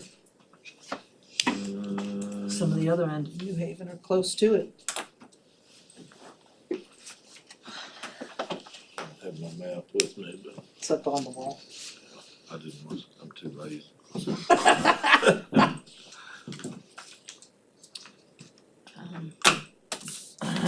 you want us to skip down to D and E so you can go home? Do we need to However you'd jump, like to do it. However you wanna do. do we need to jump to closed session or? Oh, yeah, it's in closed session, yeah. No. He don't need to? Okay, Oh, alright. okay. But for D and E. Unless you want to stay. No, well, it would be helpful if you all would consider skipping past C for the moment. Yeah. And moving to D and E. Okay. Yes, so we could, and I guess F, if that's all right, so we could let Steve go before you have your, what I getting suspect hungry? might be a slightly longer conversation. Them beanie weenies didn't appeal to He me. did not jump at the chance. So. Hey, if we didn't Be the pick, first time, but. if we didn't pick at you, you wouldn't know we loved you, so. I'm gonna bring you some Slaughter's chicken to Christiansburg. So, Mr. Chair, if I might, so D and E are related. And wanted to kind of let you know where we are. Of course, D, it has to do with acquiring a tower site from the Conservation Fund as a donation of 1 acre and authorizing the county administrator to sign all documents upon review and approval of legal counsel. Just to make it clear to everyone, it is a donation, so there is no charge associated with that at all. And it is part of the land that is currently held by the Conservation Fund, but starting in July, it will, not that piece, but the rest of that land will become DCR property. So we need to get this handled before that occurs. Yeah, the idea of bringing it before you now is just to have the approvals in place ahead of time so that we're not scrambling at the last minute, coming up on June 30th to try to, Strike when the iron's hot. yeah. Right. We just wanna get this, I'm ready. get the authorizations in place. I'll make the motion to move forward on the donation of the 1 acre from the Conservation Fund. And authorize the administrator to sign and authorize all people to sign appropriate documents. Second. Does that cover it? Once Steve says it's okay. Any other questions? Call the roll. All right. On the motion to approve acquiring a tower site from the Conservation Fund as a donation of 1 acre and authorizing the county administrator to sign all documents upon review and approval of legal counsel. And any other appropriate signatures as needed. Mr. Booth? Yes. Ms. Cookenbook? Yes. Ms. Bechtel? Yes. Mr. Cox? Yes. And Mr. Terman? Yes. All And that's right. why we need the next one. That's why we need the next one, correct. So as you would imagine, property near there is difficult to reach. And so we will potentially need to acquire an access easement, a right-of-way easement on some other property to make that happen.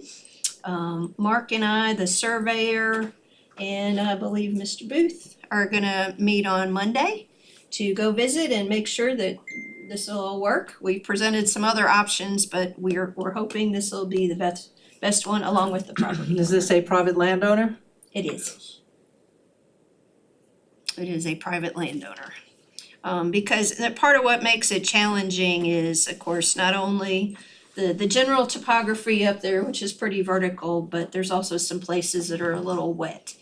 And so if there are some requirements with DCR, we need to make sure are taken care of. What road is this coming off of? Well, we've discussed off of Moles Road and we've discussed off of Red Ford Road. So it's up in that area. Moses it and depends. Red Ford.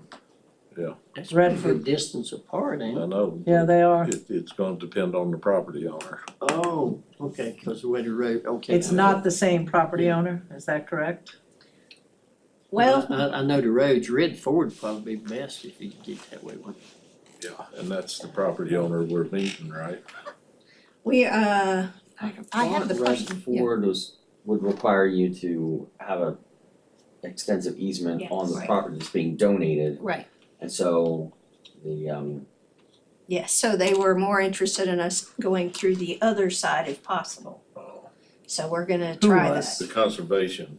The conservation people, because they are concerned, they have heard the concerns from DCR, so we're all trying to make sure that DCR. They recommended coming out off Mo's Road. Yeah. They did. and so the motion that we're requesting, I think, is for acquisition as a donation.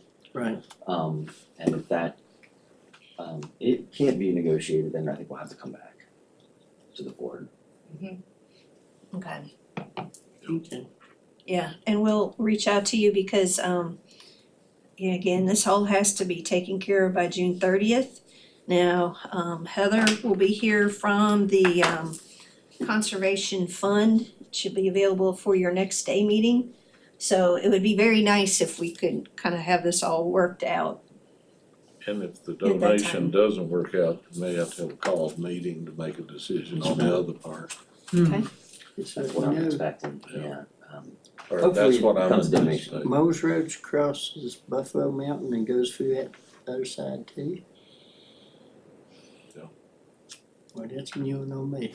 Moles I does? understand it. No, when you come up Mo's Road, you Yeah. come off Connor Grove Road. Right, It ends at Buffalo Mountain Road. right, Red Ford Road is over on Shearer Road. right. Come in at, Come Green in that Mountain way. The other Church. direction. Yeah.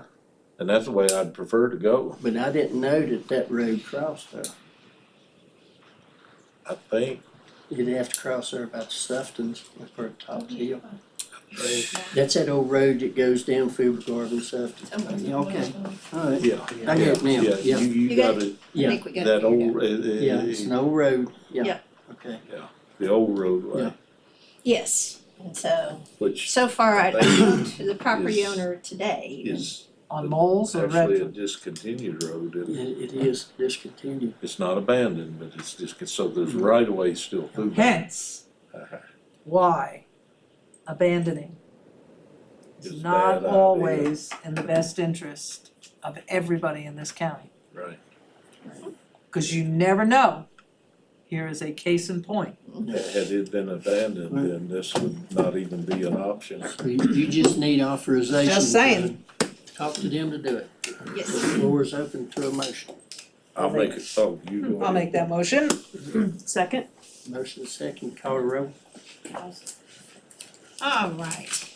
On the motion to authorize staff to move forward with potentially acquiring by donation an access easement to the tower site and authorize the county administrator to sign all documents upon review and approval of legal counsel.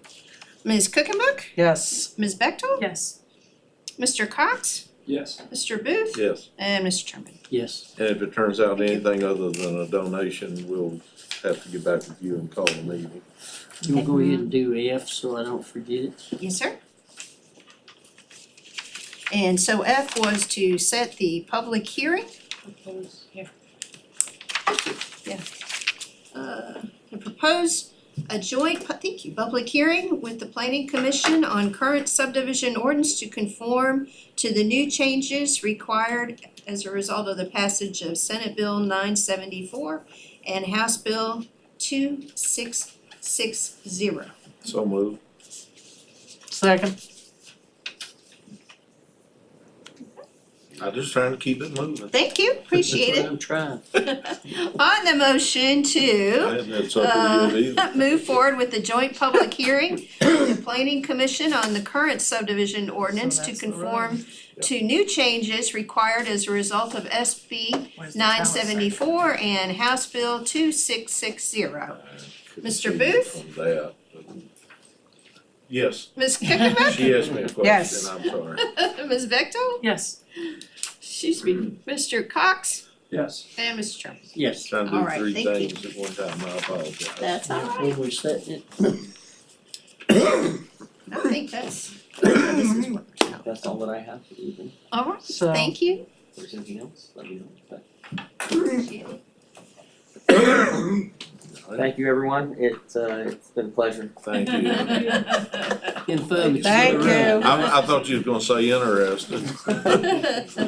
It's always interesting when you come to Floyd. Oh, is it? Well, you know, I mean, Have a safe drive home. boring is beautiful when it comes to local government. I just want to boring meeting, get stuff done. There you go. Good to see you. Thank you. So Thank you. Good evening. Be the careful. Lawson Company still owns some land. They didn't give it all away. Is that off Red Ford? No, that's off of Buffalo Mountain Road that goes into Moles. Just remember, those are. And Moles is the one that has the discontinued to maintenance road? You know better than anybody. Yeah, I do. Yeah. To the tower. Here's the road. That's where Moles comes off and in. That was not abandoned. That's what we're talking about here. Right. And the same thing with this, here, there's a road that comes off of Buffalo Mountain, a drive. And those two probably connect, or once did. Right. So this is all, that damn curve a little bit. this is all the Commonwealth. That's all the conservation fund. Somehow. Curve. It's a big Here was a open. big old place where they loaded logs. I could have turned my 20-foot. Cause there's Instead, water you here. just put that back in them. I told him, I said, Here. well, I need a I little would experience assume back in that thing. somewhere Well, else. you got it up there. I did the floor in the house up there, you go up, They said go up Moles Road, and the road, I guess it's the first road, that goes up on top of That's the the hills, all case. them places up in there. And I did a house up in there. Oh, Well, I know. it No, was I know, I know, I interesting know. up in there when It's it here. rained Oh, yeah. on that Oh, yeah. other road. See, that's still the conservation fund, so. And then I And got they up there want to it his right house, here, right the here. house is I mean, right the here. property is right here. Driveway goes here and stops. And I'm looking, and there's woods right here. It's Well, here. luckily, there was a hole between two trees, that's how I turned my van Yeah. around. And of course, that person lived off That's of the top. here and it was, they were gonna move here, so I didn't have to contend with them being there, but they had all their junk in the house. Now can I jump back to E? See, E? thank you for allowing us to do that. Like I said, I figured you all might Thank you have for a bringing minute. my attention. So you wouldn't have to make Steve stay longer. So Ms. Bechtel, I think we're jumping back to C. Right, Is that your I'm just question? saying, we need to remember F. Yeah, we just did. We did that Yeah. one too? did Oh, that. no, we No. didn't set the date. No, We approved it, we just didn't set the date, I'm sorry. Well, I thought it was the last meeting in June. okay. yeah, it's for the last meeting in June. Oh, okay, Okay. all right. And to make sure they can get the advertisement, it was for the night meeting. I remember now. Yeah. Now we go back to C. Okay, I got a question. sir. Any change in revenue numbers from what we've seen? As far as you know? No. Not grossly, nothing, dramatically like in No, I mean, there'd be small ones, we know, but Yes, it's a budget, it's what you shoot for, but Correct. there's small changes, but no indication from the treasurer's office or anybody of No, any sir. major changes in the revenue side. no indication from the treasurer. So I guess if nobody's got any discussion, I'll take a motion to approve. I got discussion. Okay. Well, I mean, we can do the motion and then have a discussion. Discuss. Yeah, we can just do that. Okay, just take a motion to approve it. I'll put the motion out there to approve it, Okay, I'll second. okay. and second it. Then we'll have our That's discussion. right. Can I ask a question Yeah, real quick? yeah, go ahead. Were we able to feel pretty good about the revenue number that we had discussed about the whole deal with the school resource officer versus the revenue coming back on that? We had estimated making up the difference on that, so we're covered on Yes. that revenue. Yes, we Balance. we felt good about that and had a conversation with Dr. Cromer immediately and let her know, and she was, of course, you know, they would always love more, but she felt like, I think her exact phrase was, we can certainly make that work and thank you. We feel like we can find it in revenue to make that. That extra The 70,000 that we Yeah. were making up. So we don't necessarily have to make that up. Correct. We were actually asking, well, we were suggesting to the school to reappropriate, remove that line, that GL line that Supervisor, Ms. Cook and Book actually, initiated the find. Eagle eye. So we asked them to remove that, so starting fiscal year 26, I spoke to the treasurer, spoke to the sheriffs, that process will no longer happen. That line will be zeroed out in their budget, and it will be dispersed for what they tend to use it for. Right. And that, so it didn't change their budget, and then it was redispersed with a few minor changes that I saw. We did some, revenue, just looked at the revenue, and if there was, something that maybe, would warrant, possible increase, what was coming in, that was just distributed within our revenue already, so everything remained the same. Well, I think what he's asking, we had discussed it, and you had talked, there's enough cushion in the revenue side to absorb any costs that might come to the county out of this transaction. In other Yeah, words, remember on the proposed revenue and expenditures, everything's even. Right now, we're doing that to say, hey, y'all do whatever you want to with that 140-some thousand on the school side. 144. But on the revenue column back to us, like, I wanted to make certain that, That's zeroed out, and anything yeah, I that we mean, I budgeted was understand we're not gonna redistributed. continue to bill them to pay it back to us in a big circle. Yes, sir, Right. sorry, yeah, I didn't Is- explain that. Is that revenue going to be then accounted for in the full form? I don't know that it was ever in the Well, I last. know we were just making circles. Yeah, But now that the money, since 1999 or 98, that money's just made a circle. But starting fiscal year 26, that 148 will actually be utilized. But will we be able to show the revenue side of it still for this 1 year? I mean, I know next year we're not gonna be talking about this. It was Is that already in the way- budget, the way so it you should- No, we explained don't it. have to, okay. the way you explained it was, the way I understood it, Mhm. We always estimate revenue low.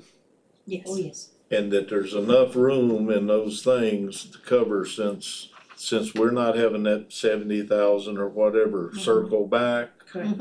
that it'll be absorbed in what we already have and That's it won't create a deficit, That's but my that's, question. that's what I thought you were, Yeah. Yes, Yes, That we feel confident about that is my question. 100%, yes, absolutely. Right. 100%. I'm sorry, I just, Yeah. No, I didn't mean, think we they got were the same- understanding we got the what you same were Point asking, across but there. right. Just chasing the same. Sorry, I didn't Yeah, clarify. yeah, we yeah, just went down a Clarify. different hole. Right. We don't care how they utilize it, but Right, I wanna make Yes, sure sir. it's accounted for back on our side. Right. It sure is. Alrighty, any other discussion? No, I think my opinion is known, so. Right. I got one more discussion. Okay, One more thing. One more thing, I still have, I kept the last couple of years my stance on that community development type stuff.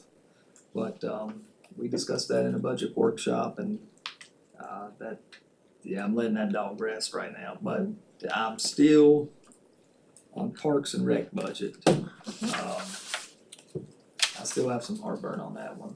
If no one else does, and it's a moot point, but my heartburn is 3 full-time positions. It was the one item in the budget that, when we go back and we look at all the different areas of the budget, the the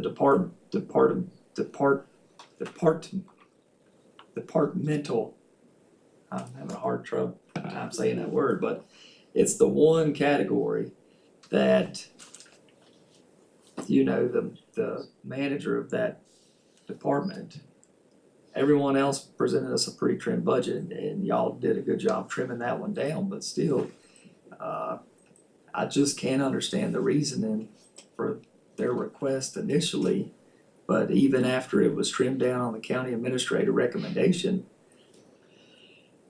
we're asking for another full-time position, coupled with the issues that was raised to me from over the weekend, gave me more heartburn about it. But even beyond that fact, as we made mention in the budget workshop, we're asking for another full-time position, but our contractual services, which I still don't exactly know exactly what that defines, is still remaining the same. And we still got field maintenance and improvement remaining the same. We had asked, or I had asked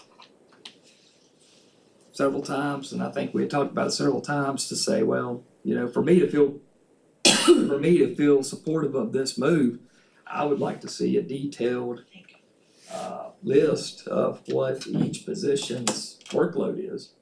And I still haven't seen that or heard anything about that, so I have trouble supporting this area of the budget. Are you saying that you wanna take away this third full-time position? Well, no one has been able to justify it to me Can- after multiple requests. Can I make a suggestion? We take that amount, we put it in contingency, and then we ask for this other documentation. The money's still in the budget. We move that amount to contingency, and then we get some justification on what's going on. Would that be I would, if we take the, Then we could move it back. if it's justified? Not just the salary, but the benefits, everything, I the mean, whole I don't know what that full full-time, number is, because the number we're looking at is all punched hundred together. 46,487.46. Well, if we word it like, if we say we wanna move that position and the associated cost to contingency, and we're still adopting the same budget at the same bottom line, then that position's no longer authorized. And the money's still there. And if the majority of this board at some point feels that the justification's been brought forward, then we can authorize the move from contingency back and put it back. And I'm assuming it's not, but is there an actual breathing body in that position Not yet. that's covered? No. Well, I was just making sure, because that happened last year. Well, Right. no, Before we that won't approved the happen budget. again. Correct. No. I It won't guarantee you. have- It's not been advertised, there's been no movement at all on I'd that. like to also, because Parks and Rec has been such an issue for so long in the community, also have an evaluation of all the programs, the different sports and everything else. I think it might be time to look at doing fewer sports, but doing them better. Okay. So, And if I might, that might be one of the things that is in the list that you ask for before To you justify, make. So it would include a position descriptions. I'm just trying to summarize for you, I'll not speak for y'all. But so I have some drafts which I've shared with you that I've had drafts, but we haven't had the opportunity to go through them yet, so I don't want to hand them out until we're comfortable with them, to be honest. But the position descriptions and then the justification of the programs, as you mentioned, and then specifically related to that third position and how that relates to your earlier questions about contractual services. Does that seem does that encompass what you'd like? I'm certainly not agreeable to voting on something I've never even seen the draft of what the position entails, when we're still wanting to ask for the same contractual services. It's like, Well- but going back to the disbursements earlier, so we're asking for 3 full-time people, but we're paying $400 and some For people to for somebody oversee to stuff. to oversee something. It makes no sense to me. But if we could have a figure that full-time person, you know, if I know a figure that we're looking at and we hold it back in the contingency and put the burden back onto the department to explain why they need that, which I would love to hear. $58,432. There you go. I would How be, much? $58,432. yeah, I would be agreeable to that. That's but- with benefits. FICA, Right, that's benefits, That's the whole that's package. insurance, it's a hybrid employee, that's VRS, retirement, and life and vehicle. I would be agreeable to that. Well, then, as part of the motion, or we can do it before the motion. You can actually move that, consider that money moved to contingency, increase contingency that much, zero that line item out, then we just adopt the budget as we have it. If- Or it gets adopted as we have it, whatever the vote is, but If I may, it doesn't zero the line item out because there's there's other multiple, people in it, it there's multiple reduces it salaries, that amount. correct, it'll Excuse me, I decrease that misspoke. line I item. misspoke. That works. And it'll decrease multiple line Line items items. actually, because FICA is separate, right, health Health is insurance, separate, so it's right. going to Yeah. decrease I throughout. was just trying to reach some middle ground here That that, works for me. yeah, that works for me too, cause I was And maybe not in that'll favor of accomplish- it either. What I've been trying to get accomplished and explain why they need it. Right, I have one more request on the budget. It's been requested of me to ask for salaries be divided out line by line for each, for each person. well, we can do it by position to a certain dollar amount. You can't actually put the person's name. name. Right, but they just want To a each, position, I know. you know. Well, we'll take that into, I guess, Yeah. consideration. So that's just, I've been requested, so No, that's- I'm passing Well- on the I will request. share, you all probably know I have responded to several FOIA requests on this.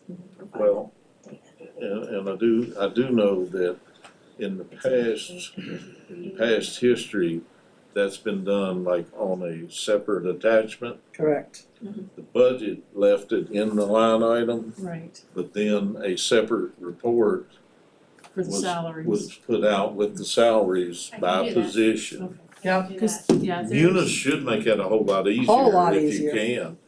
But I'm just suggesting Right. instead of in the individual budget, right, that would take care of the issue. if that helps. I know that's been done in the past, and we even at one point in time requested one from the schools, which we got, this is years ago. We're going back during the Omar Ross days there. You remember it, I Oh, know yeah. she does, but anyway, but we actually got one from the schools that was detailed that way by position only. So you could see what the salaries were. I'm not asking for that, I'm just saying that process has been done before. Right. Yeah. 'Cause And that- we yeah. could definitely get one, I think, for for what's in our budget. I can do that, we can do that, I can provide that for you, if you just give me a little time, I can provide it for you, Which included constitutional officers. Right, yeah, there's just been a that's been brought up a couple Yeah, I can understand where the confusion may lie in looking and comparing from this year to last Right. year. But I will tell you too, Did we If I list in may, our to break budget on it the out line items in if it was units, like 3 people it or would- 2 people? it would Sometimes we be did, a yeah. payroll We have. As we nightmare, get into how units, it we was can do a built. little I more understand, detail. that report from I can Jeremy, get that report. that would do the Half of same, it's here, half of Absolutely, it's so thank somewhere you, thank you else. for accommodating that, of course. Yeah. And I can do that. Does that work? Does that work? Yes. And if I might, maybe I'm trying, there's one area of confusion that I think has prompted some of these questions that might help out, is that there is one position that's currently filled and was one you all approved, but was funded from 2 sources. And now that salary, has stayed the same, but when the sources were shifted a little bit, some folks took that to look like that was someone's salary went up dramatically. And I could see how, if you weren't used to looking at these numbers every day, you might come to that conclusion, but that was that's I know. not, that is not what happened, it just changed where that money came from. Right. And so there's no massive salary increase, so I know that's been something that has come up, so I wanted to clarify that for I everyone. think it was similar to last year when I got a Same thing. 70% raise because we changed to Munis. And I was very sad because I did payroll and I didn't realize it. You didn't get it, did you? I did not get one bit of that. Well, I went through trying to find another $144,000, but I could not. I combed it again and again and again. There's always next year, you could do it Not again. without hurting some of the existing services. Right. I mean, I really did, I just thought maybe there was another something like this, cause I'm gonna tell you, I've missed that all these years. Well, I know you Look at did me. too, Joe too. I mean, I just I didn't realize. I don't, Yeah, I like what this guy responded today, there was some babble going on social media about budgets and everything. This guy responded, which services y'all wanna cut first? right, I think I know who that might Touche. be. Yeah, right, exactly. So we got a motion and a second, right? Yep, Any other questions? With the changes we've discussed. yes. With the necessary changes. With the modifications and the looking forward responses to Correct. questions and documentation, Correct. plan, all those things. Okay, if I might then, with y'all. On the motion to approve the FY 26 budget as modified, presented and modified this evening. Okay, Mr. Booth, Yes. Mr. Cox, Yes. okay. Ms. Bechtel, No, okay. Ms. Cookenbook, Yes, okay. And Mr. Turner. Yes. All right, thank you all. Appreciate that. So now we'll move back to closed session under 2.2-3711A1. Well, and if I, And- oh, Well, didn't you have another one? no, that was just to clarify, Oh, if I might, okay. that, cause it just says personnel, but our intention when we put it on here was to update you on an ongoing workers' compensation issue. And of course, that needs to be in closed session, and if I might, for the folks who are here, they're of course welcome to stay. But I have covered everything that's in my county administrator's report, in the written document that would be available, so if they didn't wanna have to stay, the kind of the summary I've been doing, that it's on there, so you're welcome to stay, but if you don't wanna sit and wait for us, you're welcome to read that if you'd like. But on that, let's see, would you like to go to closed session? Yeah, but I ain't got a motion yet. I'll make Okay. that motion to go into closed session Second. under Got 2 22, seconds over here. 2.2-3711A1, discussion of personnel with an ongoing workers' compensation. All right, on the motion to go into closed session under 2.2-3711A1, discussion, consideration, or interviews of prospective candidates for employment, assignment, appointment, promotion, performance, demotion, salaries, disciplining, or resignation of specific public officers, appointees, or employees of any public body, and evaluation of performance of departments or schools of public institutions of higher education, where such evaluation will necessarily involve discussion of performance of specific individuals. And I think the rest of that is really related to schools. So with that, Ms. Cookenbook, Yes. Mr. Cox, Yes. Ms. Bechtel, yes. Mr. Booth, Yes. and Mr. Turner. Yes. All right, thank you.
So moved.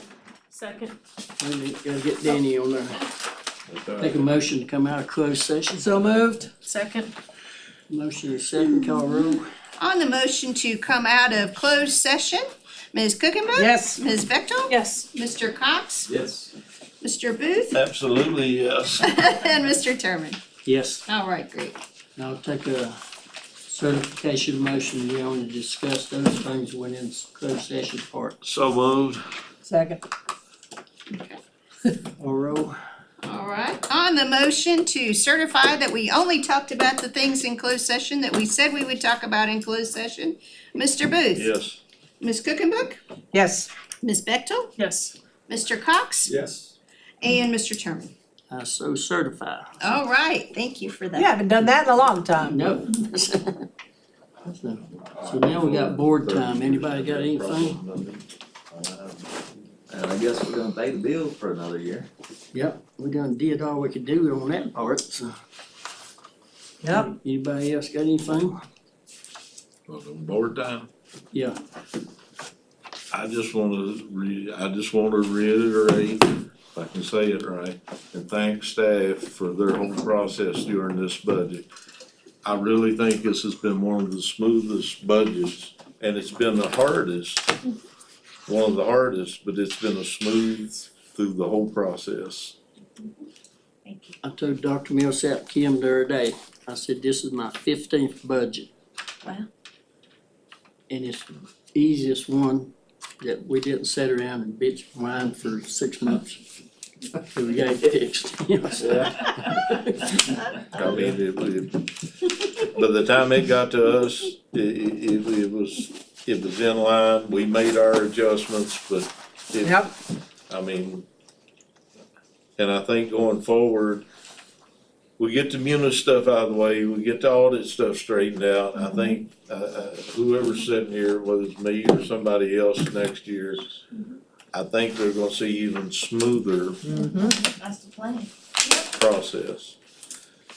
And I really look forward to some of the supporting documents that we can get from Munis. You know, like when we equate the tax rate, the taxes down Yeah. to a per household or based on population, that sort of reports.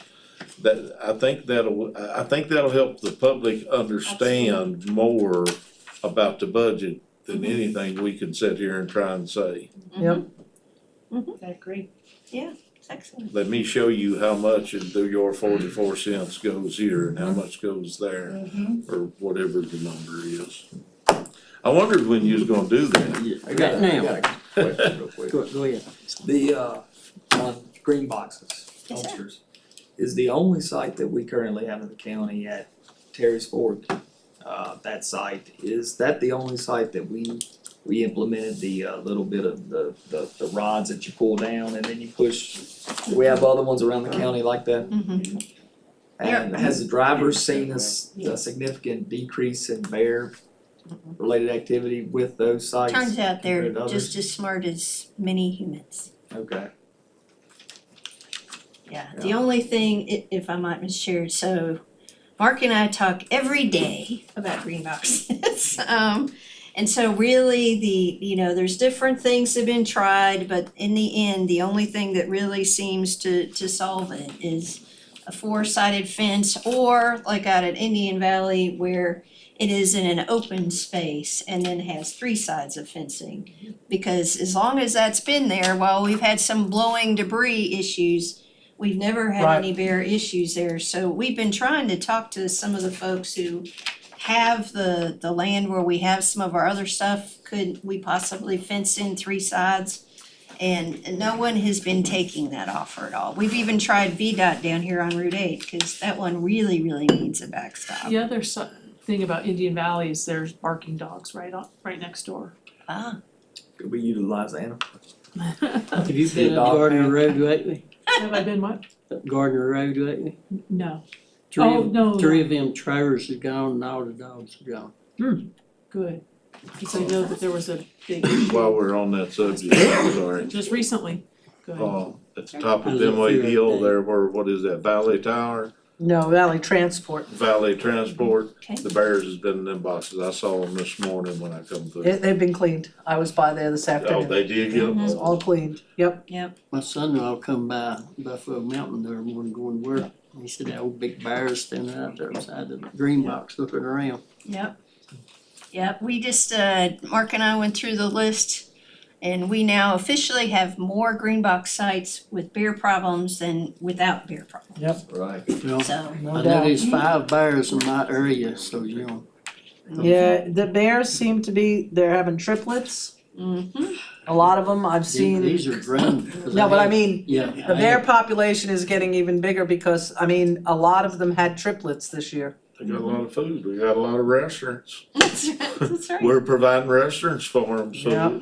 Richard charged a guy from Carroll County up there the other day, Excellent. and I told him, I said, give me his name, cause we wanna track that one. Mhm. Cause I asked him what he wrote him for, and he said, well, you know, improper use of green box, cause he put building material in it. He put some on the ground, which he picked up before he left. Mhm. I said, you didn't charge him for not, you know, for being out of the county, and he said, no, it's all under the same section. Mm, So we need to talk to Steve okay, and see if we can separate that and make it 2 different charges. Charges. Yeah. okay. And he should have got a littering charge on top of that, if he didn't put it on the ground. Yeah. We did do that in the new ordinance, we separated That's not things out. Well, we need to get them a new copy of it because he said that under the ordinance they had, it was all under the same. Cause we, I think. yeah, we spent a And lot we of time need to making sure. talk to the judge about stiffening the fines. And some of them, excuse me, not being prepayable. Okay. Cause you know, a lot of them are or just about every one of them's prepaid. So, you know, they got a set fee. And I feel like if the judge actually heard a case where the, you know, Right. somebody's unloading a half a building in a box, Mhm. he may fine them a little bit more. And then some of the people's attitude when they get charged, you know, I know that would go a long they- way on the. Now you're Do gonna- they still give much community service in court? No, see, I suggested that maybe, you know, if you charge somebody that really can't afford to pay a fine, Yeah. that in lieu of conviction, they could work community service for like 40 hours and have them picking up and cleaning up around green boxes. Yeah. Yeah, and I was wondering about even on the other crimes, if they still did much community service, if that could be an option. I love mean, Judge, That seems like something that we could utilize. Okay. I love Judge Tompkins because I charged a juvenile one time for throwing out wine bottles going down through town. So, you know, I really didn't want to mess the boy up, so I handed an unofficial. And when Judge Tompkins signed off on that, he told me, he said, Joe, he said, if you get another juvenile litter, don't handle it unofficial, bring him to court. Hmm. He said, because I find them bags of trash. They have to go out here and pick it up beside the road and bring it to me. And if it's look like they picked it up, then I can approve it, but if it looked like they went to a green box and picked it out, then he wasn't accepting it, so. And if you I took never it to could him, catch a juvenile after that. yeah, and if they took it to him and it was half full, Yeah, he wasn't gonna count it either. And Judge Cooley had standard $100 a can, up to 10 cans, and then it was $50 a can after that. Wow. Got the discount deal. Yeah, I charged the boy over at, used to be Piggly Wiggly over at Village Green. I mean, he set it out in the middle of the parking lot and drove off. Trash can sitting 20 feet down from him. He got Bob Spessard. Bob told Judge, said, well, he meant to pick him up, he was just gonna ride a circle around it. Judge Cooley looked at him and said, my officer don't have time to sit there and look what your clients wanna do. He asked me, he said, how many cans is in that bag? I said, Your Honor, I really don't know because I didn't count them. Yeah, we give him benefit of the doubt, $500 for the cans and $50 for the bag. Wow. Wow. That was a lot of money We back didn't in have many litter 1963. That's still a lot of So money. that's a lot of money back in You got that right, you got, yeah. That's a lot of money for some today, much less back then. I don't guess it was People are- 1963, was it? Yeah, I walked up on a woman down here, or a bunch of them down here on Sires Mill Dam, on that dam. And, woman seen me coming, she put a beer can in the river, so I charged her. He fined her $100 for that beer can. She put, Yeah, I'll put them on mine. Wouldn't been near as bad if she had just hung on to it. that's what I told her, I said, lady, that beer can just cost you $100. Yeah, they do. But if we could get a judge like him too again, Uh-huh. and Judge Turner is the same way. If Judge Turner seen you throw a cigarette out the window, you following a car, you better stop him and charge him for litter. And if you didn't, he better not find out about it. Wanna get you with, and then moving. Adjourned yet? No.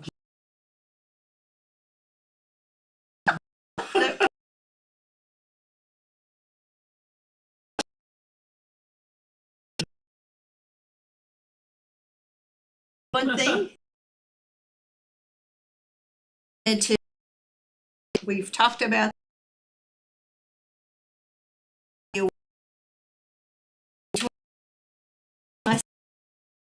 put together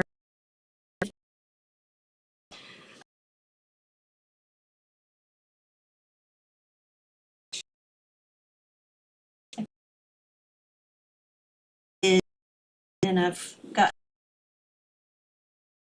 it to, okay. So just wanted to make you Polite.